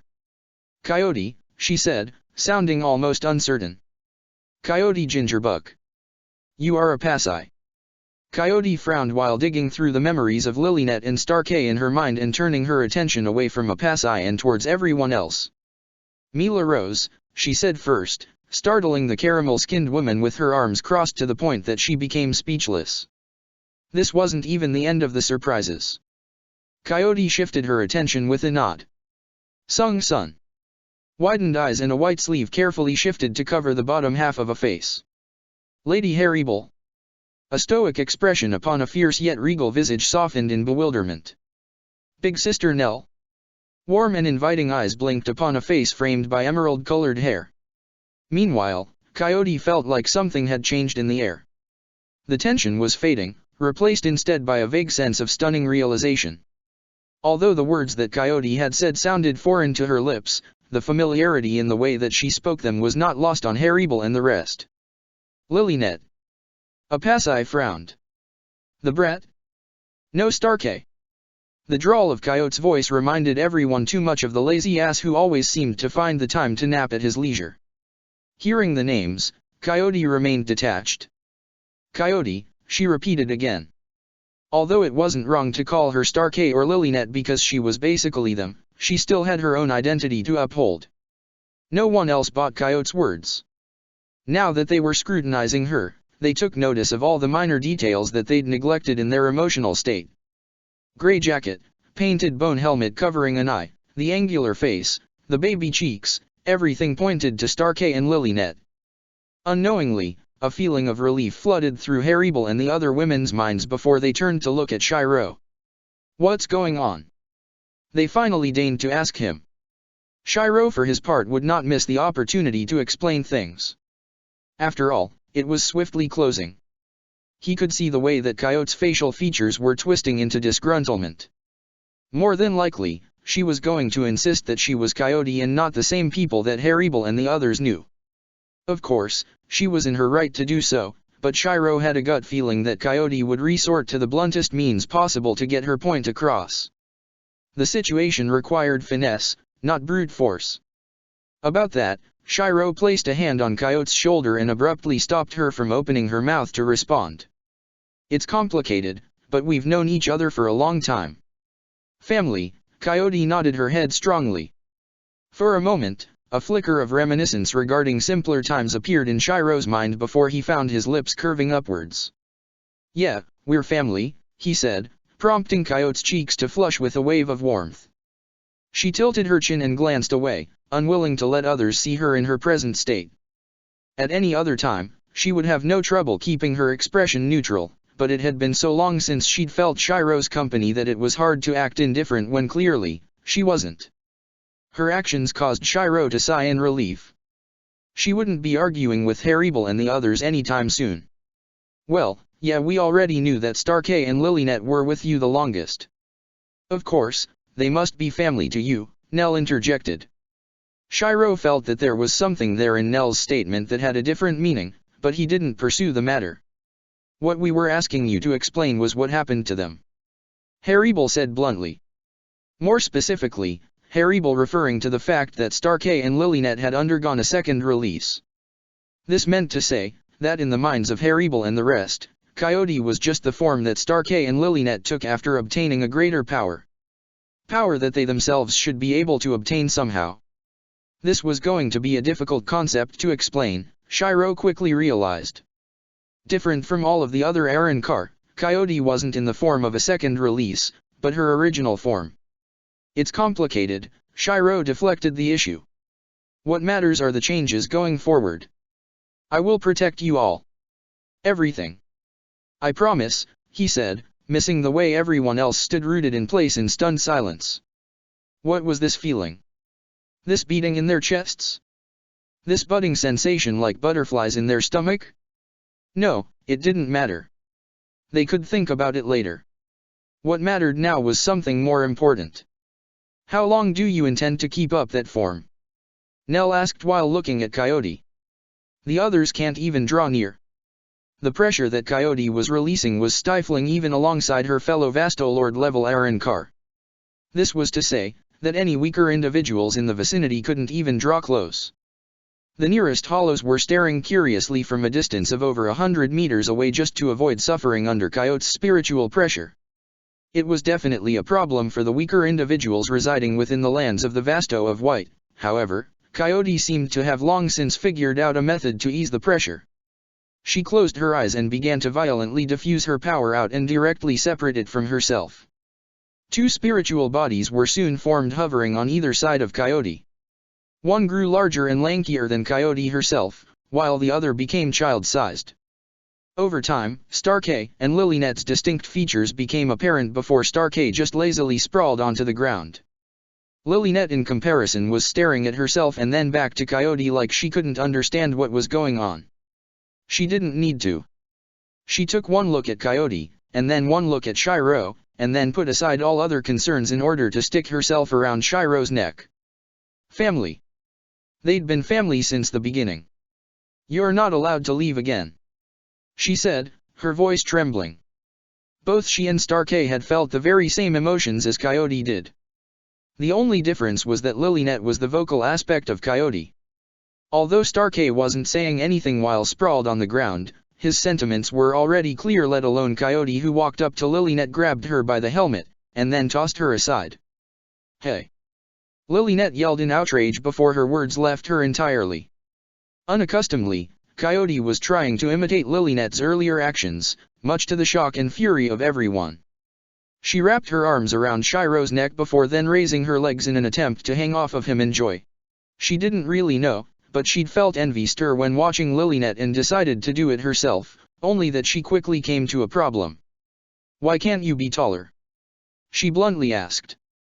It was posed as a question, but in truth it sounded more like a demand.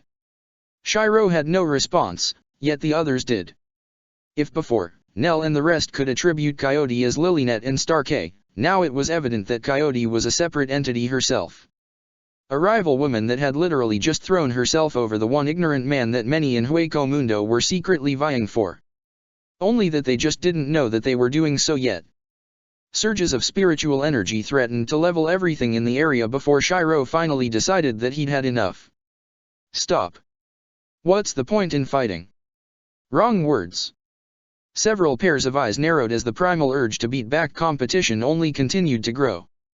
Grimjo and the other Vasto Lord-class Arrancar in the distance suddenly abandoned all plans of barging in on Shiro for a fight. They loved battle, but it didn't mean that they were suicidal. Women could be vicious when they set aside all else and focused on eliminating a target. Okay, enough. Shiro couldn't take it anymore. His voice carried no room for agreement, but at the same time, he was feeling helpless. Fortunately, the others decided to stop. Haribel and the others stared across at each other before withdrawing their spiritual energy. Be that as it may, a silent message lingered in the air with a meaning that only women seemed to know. This wasn't over. Shiro was just glad that the current crisis was averted. In fact, he envied the way that Starkey had already started snoring amidst everything. "Coyote," he called out first. She glanced up at him in silence, not knowing what to say, but it wasn't necessary. Shiro wasn't expecting her to say anything to begin with. From now on, Coyote's life was changed. She didn't have to be weary of everyone, nor did she have to live in constant worry. He smiled reminiscently. "You're not alone anymore," he told her, causing her to widen her eyes and finally take a look around her and not just at him. The other Hollows and Arrancar, they were all waiting for her. They weren't afraid. The realization was met not with happiness or satisfaction, but jarring disbelief followed by silence. She couldn't believe it. It wasn't real, yet Shiro's gentle push on her back caused her to realize that she wasn't dreaming. Tentatively, hesitantly, she began to step forward towards the others, staring curiously at her. Good. This was how it should be. Shiro smiled before making himself small and trying to walk away with as little attention as possible. This wasn't his moment to ruin by sticking around and making others uncomfortable. His presence alone caused many to stand straight in admiration. There was no way that Coyote could strike any kind of conversation in that kind of environment, especially because of how stunted she was with social interaction. If not for Lilynet pulling Coyote along, she probably wouldn't have even begun walking forward. Well, he'd done his part. He and Coyote could catch up later. Right now, it was more important for Coyote to get to know everyone else. He turned around and willed his spiritual energy to his legs in order to leap off. However, he never got the chance because someone had grabbed his arm, evidently knowing his intentions from the beginning. He looked up in surprise, only to see Coyote shifting her grip on his arm and grabbing his hand. "Together," she said sternly. Not to be outdone, Haribel took his other hand while an exasperated Nell pushed him from the back. "Come on," Nell urged. "You can't expect everyone to relax while the Lord of Hollows himself runs away on his lonesome, now can you? Look, everyone's waiting." Nell was right. Glancing in the distance, Shiro could see all of the Hollows and Arrancar that had helped him in the battle of the fake Karakara town looking at him with earnesty. There were even some familiar faces that he'd not seen in over a week. "I apologize for not being able to accompany you in the previous war effort." Brands bowed his head lowly as Shiro approached with Haribel and the others. Ever devoted and loyal, Brands still had injuries over his body and he was apologizing for not being around for a fight. What a guy. Scanning around him, Shiro soon sighed. Like he'd expected, his presence alone was causing everyone he didn't personally know too well to stand at attention in order to not embarrass themselves. He looked to Coyote, who was having trouble striking up any kind of conversation. Was it really right for him to be here? Enough. Stop. He'd think about such things later. For now, he could see that it was more important to cherish the sentiments of everyone else around him. Now that he thought about it, knowing Coyote, she'd probably ditch everyone else and follow him had he actually left. Well, it's a good thing that he hadn't. Screw everything. He'd deal with tougher issues later. Right now, everyone had earned a short respite to relax. "I call the kitchen," he said abruptly. "Can't have a celebration without food." Suddenly Coyote's expression brightened up significantly while the rest stared on in confusion at his words. A kitchen? What the hell was that? Everyone's expressions seemed to say the same thing, but Shiro remained unperturbed. Instead, he opened up a garganta straight into the human world in search of an appropriate unoccupied kitchen space. "Don't worry," he said as he stepped into his created garganta. "I'll be back after making some food." Again, only Coyote seemed excited. The rest remained perplexed as Shiro left. Food? Since when did Hollows need food? The question was on everyone's mind. Food, as it would turn out, was the one method that Shiro actually had in order to distract Coyote and pretty much everyone else that had been in the previous gathering. It was to the point that no one had noticed him sneak out after an hour or two of relaxing with everyone else. Hamburgers could do that. especially when no hollow had ever tasted them before. Soon enough, he found himself alone. He needed time to think and understand the changes that had occurred to him now that he'd reacquired his memories. It was a topic that he did not wish to discuss with Eisen or anyone else whose motives were questionable. He had to decide for himself. At this point, all that he really knew was that he wanted to protect everyone. To do that, he was reviewing everything that he knew about the current world. Eisen was hell-bent on reaching the Soul King, and it wasn't until recently that the reason was explained to him in passing. The world that he presently lived in was a world created by a system of enslavement. Eisen had seen through the world for what it was and sought to change it with sheer overwhelming power. In truth, Shiro had seen no reason to continue helping Eisen there and then. However, everything changed when Eisen explained the one-sidedness of the current system. Hollows would never know peace. In fact, all Shinigami were told to kill and purify them on sight just to have their souls reincarnated within the Soul Society, where they in turn become Shinigami given enough spiritual aptitude. Hollows were nothing more than monsters to be slaughtered and their soul essences renewed for the Soul Society's gain. This was the one point that grudgingly made him understand where his opinion stood with the current world. He'd change everything. This system and its sheer inability to see the good in others and segregate them to a life of constant violence. Eisen had his approach, and Shiro himself decided to opt on his own. The time was now, the pieces coming together one by one, hollows, Shinigami, and now an unknown force hiding in the shadows. At the end of it all, he'd make sure to create an ending where he could save everyone. Better yet, he knew now that it was a duty that he wouldn't have to shoulder alone. He glanced up to where he'd left Coyote and the others before turning his attention towards his nearby surroundings. No, not at his surroundings, but at those whose blurred figures loomed around him. He'd first seen them within the dreamscape of his inner world. Specters whose appearance he could not see in his inability to even understand himself. No longer. He'd already found his missing memories. The blurred forms gradually cleared into distinct outlines. Pauldrons, war plumes, armors, and gauntlets festooned upon immortalized figures manifested one by one. With swords raised high, spears pointed forward, and weapons at the ready, a vast army of over 1,000 strong manifested within his sight, unseen by all aside from himself. "So, you've awakened." The voice was echoed by thousands, creating a reverberating effect that stretched on for miles and contrasted by the steady rhythm of thumping war banners held aloft by large polearms. "Long have we waited." The army stepped forward across the white desert, the spiritual energy in the air shifting into a storm. "Long have we desired our voices heard." The sands began to swirl and drift like ashes in the wind. "Long have we waited for our duties to be fulfilled." Everything stopped, replaced instead by a growing pressure. Slumbering king. Every figure stopped in front of Shiro, who finally saw them for what they were and what they represented. No longer would he be lost or would he forget. He was who he was. Steel stronger than hardship. Steel stronger than time. The forge rekindled. The root of all his power. His greatest strength. The armory stands at the ready. An unlimited blade works. Sword and soul as one. Chapter 50, Hero or Villain, Prologue.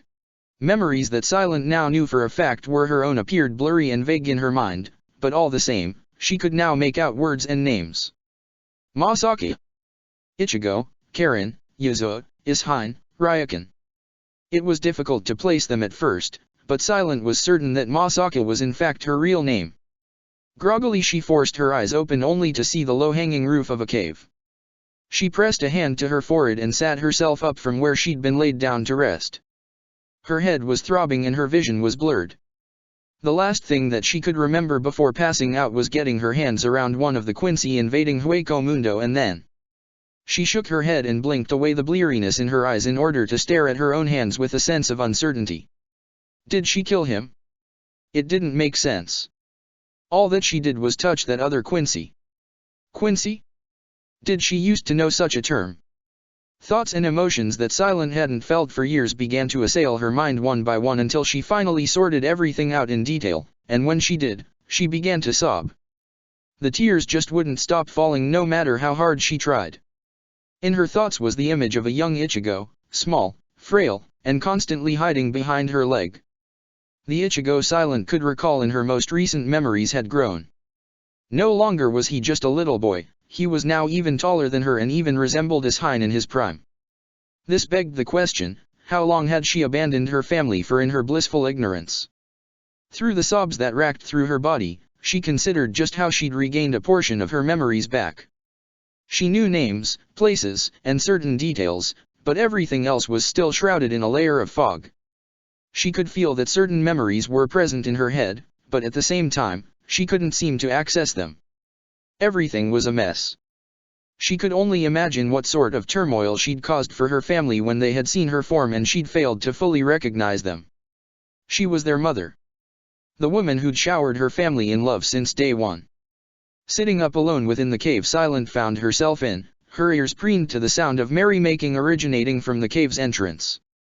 She was situated not far from the cave's entrance, possibly to both keep an eye on her and to let her rest. From what she could see, the other hollows and Arrancar outside were in the midst of welcoming Coyote Gingerbuck. In their enthusiasm, the other hollows and Arrancar had yet to notice that Silent had woken up and was observing. The prior notions that Silent had once held about hollows in her memories had all been shattered in her time spent in Hueco Mundo. She couldn't see them as the monsters that they were described as in her youth, and could only see them for the kind of people they were. For her sake, they'd invaded the Soul Society. What kind of monsters would ever go so far for a friend? Her eyes twinkled in amusement while watching Stark trying and failing to get away from everyone. All Stark wanted to do was sleep, but the others had better ideas. For once, Lilynette wasn't pestering Stark in order to ogle at Coyote, but who would have known that Coyote would be displeased by Stark's lazy behavior? Every time Stark so much as lied down to sleep, Coyote made it a sport to blast him. Silent couldn't relate to why Coyote was so averse to laziness, but this was because of the difference in environments. Coyote had lived in a world where carelessness meant death, and she was appalled at the fact that Stark embodied all of her lethargic aspects. Coyote wouldn't have it. Despite Coyote's actions, Silent as a mother could see when someone was just too embarrassed and was directing frustration towards an outlet, namely Stark. Coyote had never had the opportunity to mingle in a group, and she looked entirely out of her depth. Coyote's eyes kept darting back and forth looking for some pillar of support who Silent heavily suspected was Shiro, but Shiro merely shook his head at Coyote and urged her to keep trying. Silent wiped away her tears and smiled knowingly when Coyote's actions were noticed by Nell, Haribel, Apasai, and all the female Arrancar. Hollows were never good at expressing their emotions and often resorted to violence when they couldn't stand their feelings any longer. Repressed jealousy and competitiveness were by far the most difficult sentiments to suppress in women clearly vying for the same man. Haribel and the other female Arrancar just didn't know it yet. If Shiro continued to remain ignorant, then Silent knew the first person she'd blame if things ever got violent when Shiro wasn't around. Silent placed a hand over her mouth to stifle her laughter as Lilynette ignored all reservations and sat herself on top of Shiro's shoulders. The cold looks Coyote, Nell, Haribel, and the rest gave Lilynette could have even frozen the flames of hell. Stark, Coyote ordered sternly. Silent didn't know what Coyote was commanding Stark to do, but Stark, Coyote, and Lilynette seemed to share a mental link. Hearing his name called, Stark sighed before walking over to Lilynette and abruptly placing a hand over her bone helmet. Resurrection, Los Lobos. In a burst of spiritual energy, Lilynette was reduced to a gun form while Stark now sported a fur trench coat. Stark, what the fuck? Lilynette's voice came from the gun in Stark's grip. Stark didn't respond while the other female Arrancar smirked at Lilynette's predicament. Meanwhile, Coyote nodded in satisfaction while Stark yawned and found a place to lie down on the ground. Different from before, Coyote did not level a finger to blast Stark awake. Did Coyote make a deal with Stark? Silent pondered on the issue. It was the only reason why someone as unmotivated as Stark would be so quick to obey a command.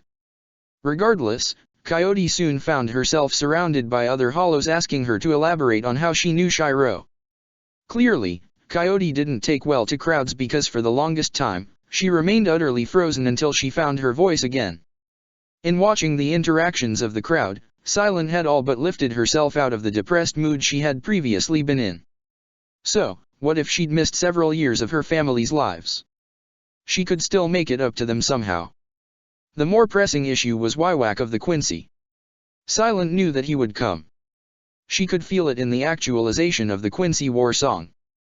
In the meantime, Silent knew that she had to solve the misunderstanding between her family in the living world and her friends that she'd made in Hueco Mundo. She considered including the Shinigami in her explanation, but they were more likely to not cooperate or see her view on the current matter. Besides, more than just sorting out a misunderstanding, she just wanted to see her family again and reassure them not to worry. As dangerous as the Shinigami may take Shiro to be, Silent understood that Shiro was the least harmless of any individual unless provoked.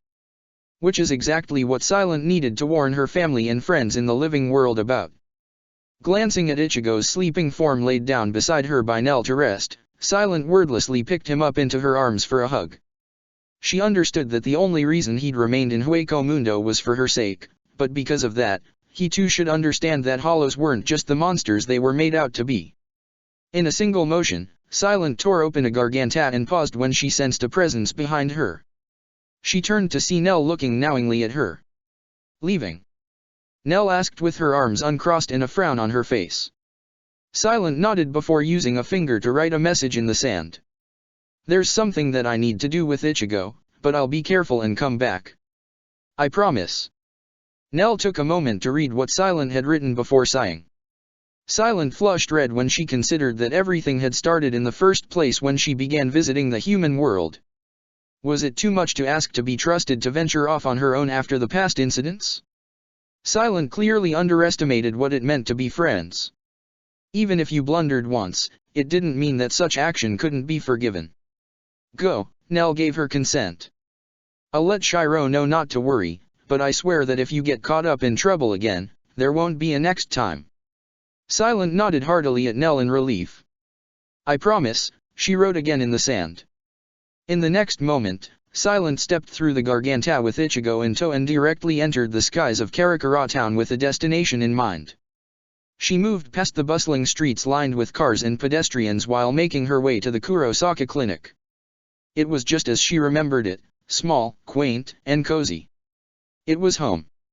Making her way towards the front door, she reconsidered her actions and instead hopped up to Ichigo's window so that she could deposit him on his bed for the time being.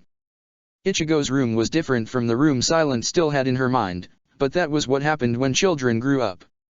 They matured and developed different interests from just toys and games.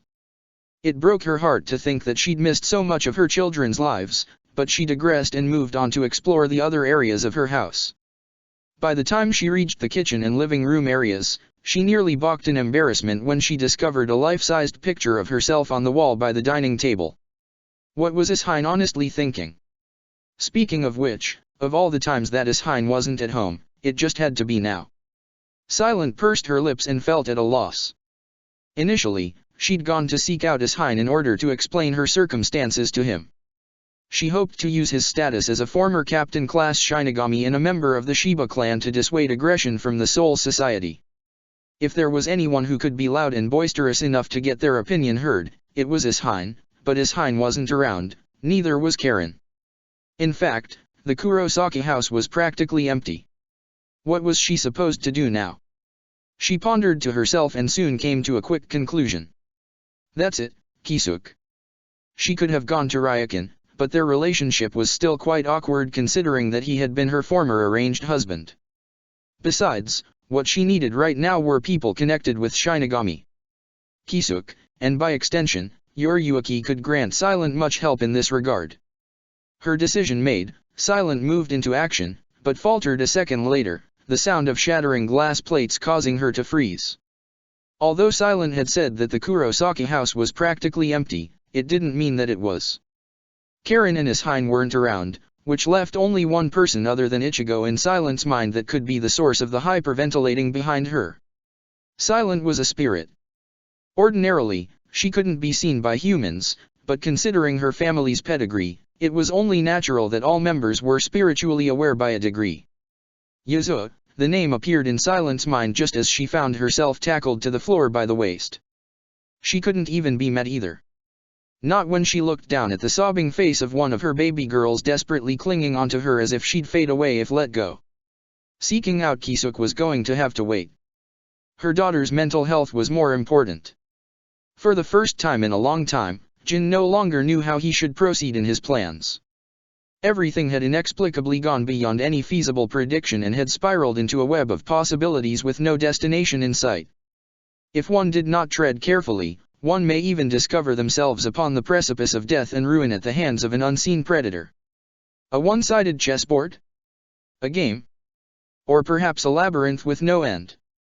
It didn't matter so long as the concept of uncertainty existed, because surely nothing is ever perfect. A true genius is one who finds the flaws within the flawless and exploits them at a critical juncture. Jin Ichimaru considered himself a genius that had infiltrated into the ranks of the perfect guys Aizen Saoshik had so carefully laid around himself. Aizen had no weakness and hardly anything could move him into action. Emotions were tools to be used, while individual power was to be harnessed to lord over those in his path regardless of the means. Jin's fox-like demeanor momentarily flickered as the memory of Aizen harming Rangiku centuries ago appeared in his mind. It was a slight that he would not let lie, and Jin had always been good at keeping a grudge, but Aizen was too strong, too meticulous. Even now, Aizen was still on guard towards Jin. For hundreds of years, Jin had waited, and for hundreds of years Aizen had shown not a single opening to be exploited. Did Jin regret betraying the Soul Society because of a petty grudge? The answer would be no. Rangiku would be able to understand him if she found out his motive, but he cared not for anyone else. This was personal. Aizen would die by his hands. Jin resumed a carefree demeanor and plastered a fox-like smile on his face. After all, he had to maintain appearances. He wasn't alone in the room. Tuan was nearby interacting with some newly created errand car that Aizen had named Wonder Weiss Margla. Kind of dumb, isn't he? Jin said offhandedly. Tuan grunted in distaste. If you fail to see the good in someone, then shut your mouth, Ichimaru. The edges of Jin's mouth only curved up further. Righteous as ever, aren't you? Is this also because of your justice? If so, then where is the justice in betraying the Soul Society? There is no justice in remaining loyal to a corrupt system, Tuan snarled. Good, Jin had gotten a rise from his comrade. Wasn't it interesting to watch someone squirm in their own hypocrisy? Rangiku had once chastised him not to antagonize others for entertainment, but she wasn't around. Besides, unlike him, Tuan had arguably betrayed the Soul Society with no intention of actually putting a stop to Aizen's machinations. In short, he would be an enemy to Rangiku in the future, and as such, Jin had no sympathy. Yeah, speak of justice and loyalty, but even though the system is corrupt, would you go as far as to say that the people that remain ignorant to it are below your search for justice?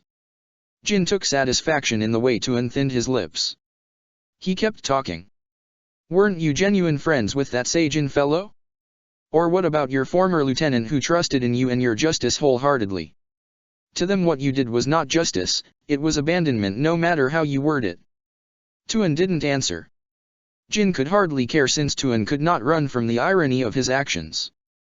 His justice would have him seek retribution for a past wrong, but at the same time, he had wronged others himself. Tuan balled his hands into fists and turned away from Wonder Weiss to glower at Jin. Don't speak of justice when you know nothing of it yourself, he said while gritting his teeth. Jin continued to smile. Tuan was loyal to Aizen. Jin didn't know how Aizen had been able to inspire such devotion, but Aizen had always been a master at human psychology. Jin by comparison was also fairly adept at the art. Now, who's to say I don't know anything about justice? In fact, the embodiment of justice has always been in front of you, the Vasto of White. Tuan stared hard at Jin's direction, but Jin remained unperturbed. There was nothing that Tuan could say on this matter. For the sake of a single person, the Vasto of White had mounted an attack on the Soul Society without allowing prejudice to start a full-scale disaster. If the Vasto of White had truly desired it, then over half of the remaining captains in the Siriti would be dead. Moreover, his selflessness and willingness to cooperate with Shinigami such as themselves who have yet to do any wrong in Shiro's eyes was the true definition of neutrality. Tuan had to admit that Jin had a point, but regardless, the smile on Jin's face appeared to be mocking Tuan. Wordlessly, Tuan stood up and left with Wonder Weiss before Jin could stoke the growing anger within Tuan any further. Left alone, Jin dropped all pretenses and opened his slitted eyes in deep thought. How should he go about destabilizing the Vasto of White's power structure? Although it was clear that Aizen could not force the Vasto of White to do anything, Jin knew that the Vasto of White was still going to be a future threat for the Shinigami. Ergo, Rangiku. Something had to be done, and in retrospect, Jin had already been moving in the shadows. He killed Hollows outside the boundary of the Vasto of White's lands and placed an incriminating trail of evidence pointing to foul play. Hollows were cowards, however, and the collaborative relationship between Baragan and the Vasto of White prevented all aggression from other Hollows in Hueco Mundo. This plan had led to a dead end, but perhaps he could play into the competitive nature of the Arrancar? Jin soon shook his head and quickly thought better of the idea. Power wasn't going to work, because the Vasto of White had proven that he had the means to rival or surpass even Aizen. Jin was going to have to be more subtle about things.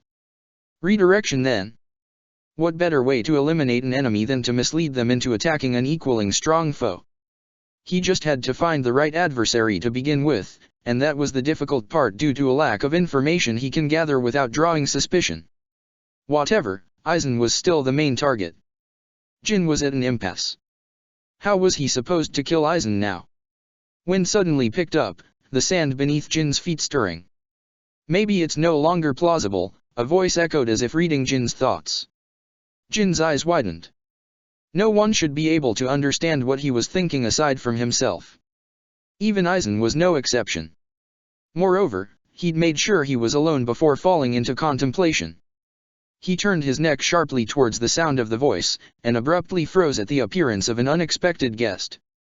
Shinso, he said despite the impossibility of it. Zanpakuto spirits shouldn't be able to freely manifest like Shinso was doing. Shinso, who had materialized beside Jin, was hardly discernible, as if the junction between Jin's inner world and Hueco Mundo was unstable. Probably because it was, but it didn't matter because Jin could tell that it was spirit of his Zanpakuto. It's not yet too late to go back, Shinso warned. This entire century's plan was foolish to begin with. Jin grunted. Yeah, think you know me? I am a part of you, Shinso said flatly. This isn't what Rangiku would have wanted, and even less so what you want deep inside. Do the ends justify the means when you yourself are causing Rangiku to cry just to avenge her? Jin kept silent. Shinso wasn't lying. Rangiku had always been a crybaby in the past, and his supposed betrayal must have been hurting her deeply. And what would you have me do? He raised a brow. I won't dissuade you from stopping because I know it's futile, Shinso admitted. However, going about it alone is where we'll have to disagree. Even now, there are others that you can trust in Hueco Mundo, and you already know who I'm referring to. Trust the Vasto of White. Jin features hardened inquisitively. Trust a hollow. Admittedly, ever since the first time Jin had had a conversation with the Vasto of White, he'd been quite unnerved with how well the Vasto of White had been able to read him. Did he wish to subject himself to that kind of feeling again? No, he'd rather not. Will you not at least consider it? Shinso sounded weary, almost desperate, as if Shinso knew something about Shiro that Jin did not. The path that you're taking may guarantee your death. Rangiku will be sad. I'll say this again, but it's also not too late to go back to her. She understands you the most. Jin began to frown. Should he reveal his status as a double agent to the Siriti and return to Rangiku? Would they even believe him? Rangiku would in a heartbeat, and it was this thought alone that brought resolve to Jin's mind. He'd become a Shinigami for one reason alone, and that was to change everything and create a world where Rangiku no longer had to cry. Besides, when one day she found out what he had done, would she still look at him the same way and be able to say I love you? Enough, Shinso. I've made up my mind, Jin said while dismissing Shinso's presence. He was a snake. For Rangiku he had sacrificed everything, meaning that he couldn't just give everything up now. He had to reclaim what Aizen had taken from her by any means necessary. If the old strategy no longer worked, didn't that mean that he'd just have to create a new one? Anyone who dared harm Rangiku would have to pay a price. Aizen was no exception. Jin simply would not let an old grudge go. He could be stubborn that way, and for now he'd wait until an ideal opportunity presented itself. Besides, he could already sense it in the air. War was coming, and he wouldn't put Shinso's advice to waste. Perhaps he'd confide in the Vasto of White, and from there, the Vasto of White was going to have to make a choice. Jin or Aizen. With Haribel, Nell, Brands, and the other Arrancar keeping Coyote momentarily entertained, Shiro took the opportunity to escape in order to think things out for himself. To begin with, he'd just come to terms with the kind of existence that he was, or had become after living for so long without any idea of what he should be doing. It didn't take much for him to understand that he was already dead, and that the memories he had as Shiro Emiya in the living world may not correlate to the present world. Where was the Mages Association? Where were Magi in general? Shiro had been to the human world on more than a single occasion and could say with certainty that users of magecraft did not exist. Instead, everything around was dominated by spiritual bodies such as Shinigami and Hollows, and those that could harness the energy of spirit such as the Quincy. Spiritual energy was the equivalent of magical energy. However, that didn't mean that magical energy didn't exist. The magic circuits within Shiro's body thrummed and vibrated with a dull glow as he activated them to test a theory. It was exactly as he thought. The air itself was heavily saturated with magical energy simply because no one in the present universe had ever tapped into it. Of course, why would spiritual beings and humans bother to learn about magical energy when spiritual energy was so abundant? It was a substitution effect, but he digressed. All that Shiro needed to know was that in the case that he ever ran out of spiritual energy, he had the means to utilize an alternative source of power. Perhaps he could even combine the two. It was doable. Now that he thought about it, maybe he'd already been subconsciously doing so in his past battles. It was a realization that he would not put to waste. After all, the number of enemies that he was facing only continued to grow day by day. At first it was just fellow Hollows and Shinigami, but now there was another enemy hidden in the dark, Quincy based on Aizen's predictions. After numerous recent events, aside from understanding why he found himself in a different world after death, Shiro realized that nothing really changed. Regardless to the current meaning of his existence, his desire to protect those he cared for was stronger than ever. The difference between Shiro's past self and his present self was that the concept of protection now took on a new meaning. Passivity was no longer an option. He would not wait for an enemy to attack in order to protect those that he cared about. Instead, he would take the initiative to make sure there were no enemies left. Shiro's hands balled into fists while recalling the experiences that he'd had in life working both as an ally of justice and a mercenary. In any conflict, one side will always be better off. There was no middle ground, and the notion of saving everyone was impossible. A choice had to be made, and like he'd decided in life before he died, he'd prioritize those in front of him. In a twisted, cynical sense, it wouldn't be wrong to say that he was saving everyone if the everyone left to survive were those that he had been initially protecting. Something twisted inside him at the thought. An emotion of revulsion and disgust at the fact that on some levels he was starting to sympathize with the experiences Emiya had been through. At the very least though, Shiro had no intention of abandoning who he was at his core. He thought of the innocents. He thought of Coyote and the others Hollows that had experienced a constant life of being hunted. Then he thought of the common biases, hate, and power struggles occurring at places that even he couldn't fathom. Shiro made his choice. If he wanted to protect everyone, and not just when he was around, then something had to be changed. This kind of world, it was broken, incessantly calling for the purging of entire races for the simple act of being born or disturbing some sort of balance only the Shinigami seemed to care about. Shiro's thoughts inevitably led him to seek out a certain individual. Walking alone amidst the white dunes of Hueco Mundo, he shut his eyes and envisioned himself traveling to a location in his inner world. When he opened his eyes, he was back in front of the isolated cave that Aizen was using as a temporary accommodation in Hueco Mundo. He entered without any fanfare, his legs carrying him forward with purpose. Hueco Mundo was the dormant state of his inner reality. He could feel where people were by the nature of their spiritual energy alone, and Aizen's was like a raging typhoon. Oppressed within the typhoon was a smaller subdued storm. A minute later, and Shiro arrived to find himself staring at Aizen, peering down intently at the captured Giselle, who he had forced awake by bathing her in an unrelenting sea of spiritual pressure that soon abated. "Ah, Shiro," Aizen greeted with a tilted chin. "I did not expect you to return so soon." Aizen put on a cordial smile that didn't quite reach his eyes and stepped away from Giselle, who was staring at Shiro in horror. Aizen took note of this reaction and couldn't help the calculating gleam that flitted across his eyes. After all, when he had been facing Giselle down, the woman wore an irritatingly happy expression on her face despite threats of experimentation and mutilation. Strange, isn't it? Aizen moved back towards Giselle in order to further peer down on her. Where was the defiance that I saw moments before? Were you not trying to goad me into attacking you? Aizen was no fool. If Giselle thought she could provoke him into acting without a care, she was 100 years too early. Patience was one of Aizen's most defining traits along with his intelligence. There had to be a reason why she sought bodily harm, and if anything, Aizen always enjoyed a puzzle. Especially when it came at the torment of an individual that had disrupted the plan to reach the Soul King's palace by taking the back door and infiltrating an empty base. Yes. For the first time in a long time, Aizen was feeling annoyed. Patience could only go so far, but when the goal one had been striving towards for centuries appeared within sight and was once again pushed further away, well now? Something had to occupy the extra time waiting. Giselle glowered at Aizen and soon turned her head away. The goofy grin on her face all but vanished in Shiro's presence.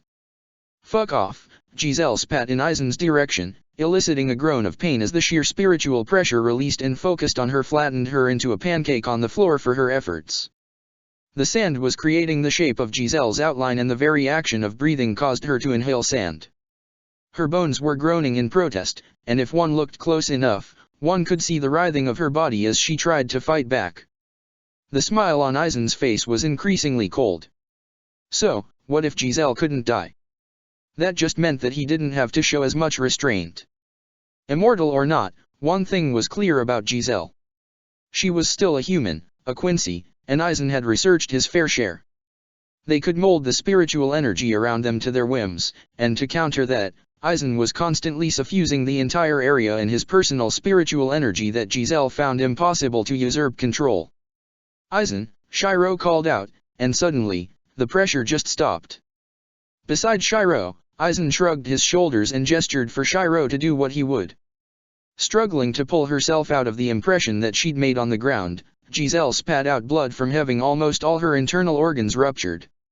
She glared hatefully at Aizen, who only stared in bemusement as the power of the zombie kicked in and Giselle was back soon to the picture of health. Regardless, she didn't dare to act out again. Instead, her gaze was focused entirely on Shiro. In all of Hueco Mundo, there were only two individuals Giselle's instincts screamed danger at, the Vasto of White, and the other Arrancar, Barragan, whose power effectively rendered her ability moot. She was immortal with the power bestowed upon her by her king. The zombie would allow her to recover from even the worst of injuries while at the same time enable her to control all those that her blood touched. Let alone being able to control Barragan, Giselle's blood would not even be able to reach a foot near him. As for the Vasto of White, Giselle felt the hairs at the back of her neck standing on end. The Vasto of White's weapons could not kill her, nor could his vast spiritual energy, but still, her gut told her that he was more of a monster than Barragan. "What purpose do you have infiltrating Hueco Mundo?" Shiro asked directly. Giselle considered the option of maintaining her silence, but thought better of it when she considered her mission objectives. She paused for a moment in order to think before putting on a broad grin. "Greetings from the Stern Ritter. My name is Giselle Guel," Giselle said formally. She tucked back a few strands of her black hair, but failed to smoothen out the two strands that appeared like antennae at her forehead. She smiled regardless. "By the orders of the Grand Master of the Star Knights, I and a partner were to investigate Hueco Mundo and prepare it for the king's arrival.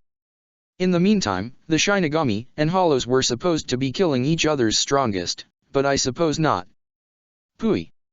Neither Shiro or Aizen needed to ask what Giselle meant by prepare.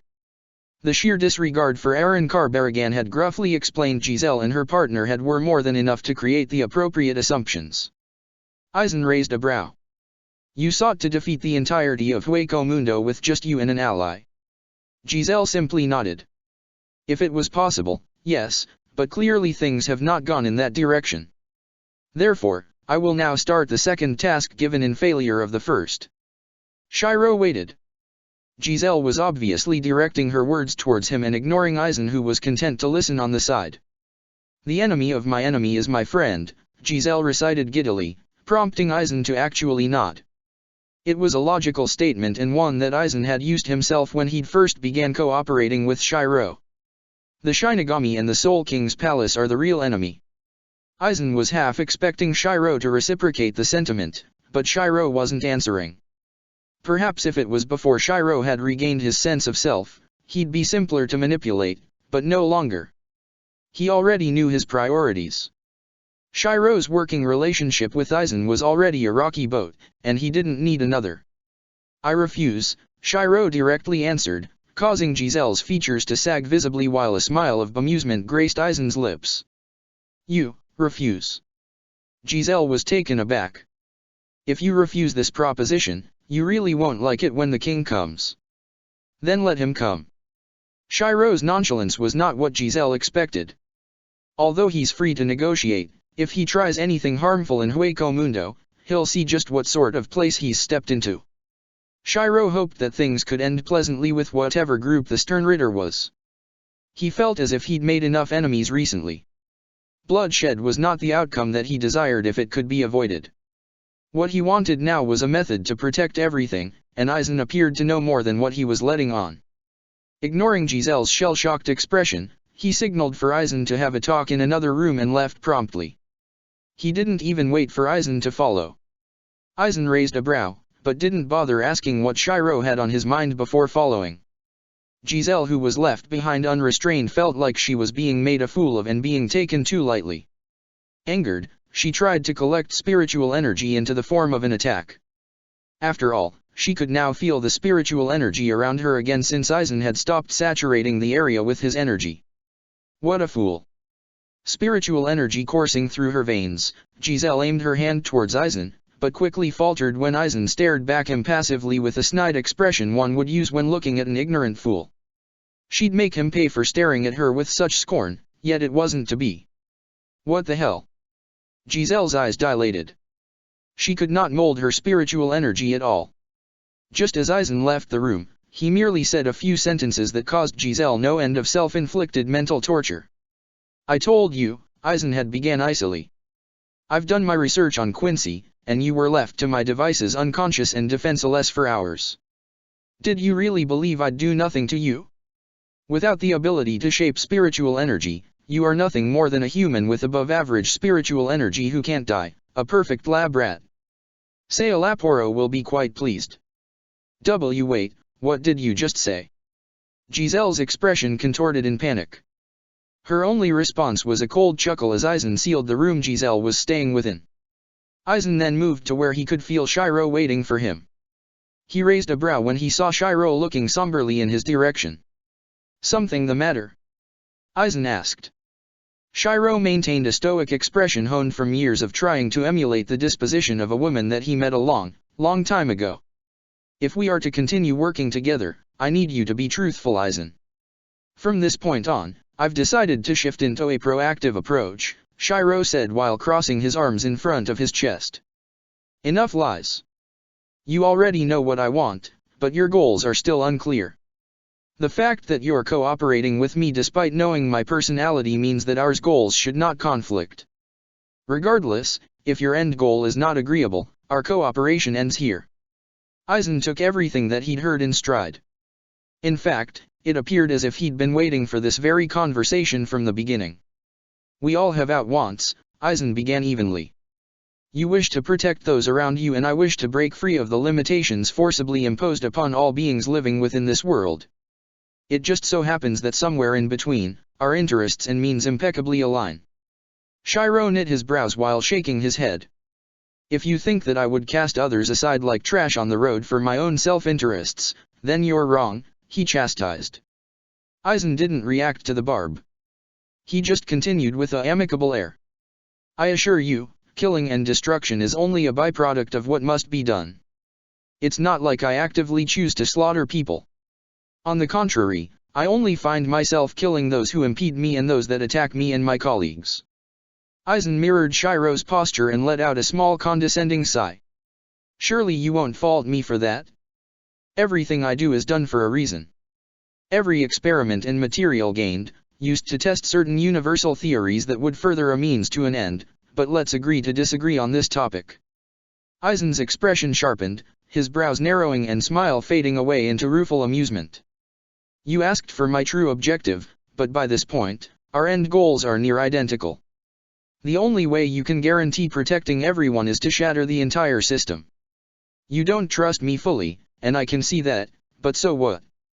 Aizen uncrossed his arms and spread his hands out in front of him in a disarming gesture. With someone like you around that can rival my strength, I can promise that I won't needlessly slaughter. A worthless life is not worth the loss of cooperation from an able partner. However, your naivete to let certain nuances lie not only unpunished but forgiven is beyond even my comprehension, but I digress. Aizen deftly unruffled the wrinkles on his clothes and stepped forward such that he was less than a meter away from Shiro. Let us begin with a fresh introduction. Like you said, no more lies. For the first time in his life, Aizen was being truthful and placing his trust in a colleague. He raised out an arm. My name is Aizen Saoshik, and I fully plan to destroy the current world order. Shiro stared at Aizen's extended hand. For the sake of your peace and the protection of your dear ones, Aizen grinned. Would you care to join me? Check the description for the links to the author.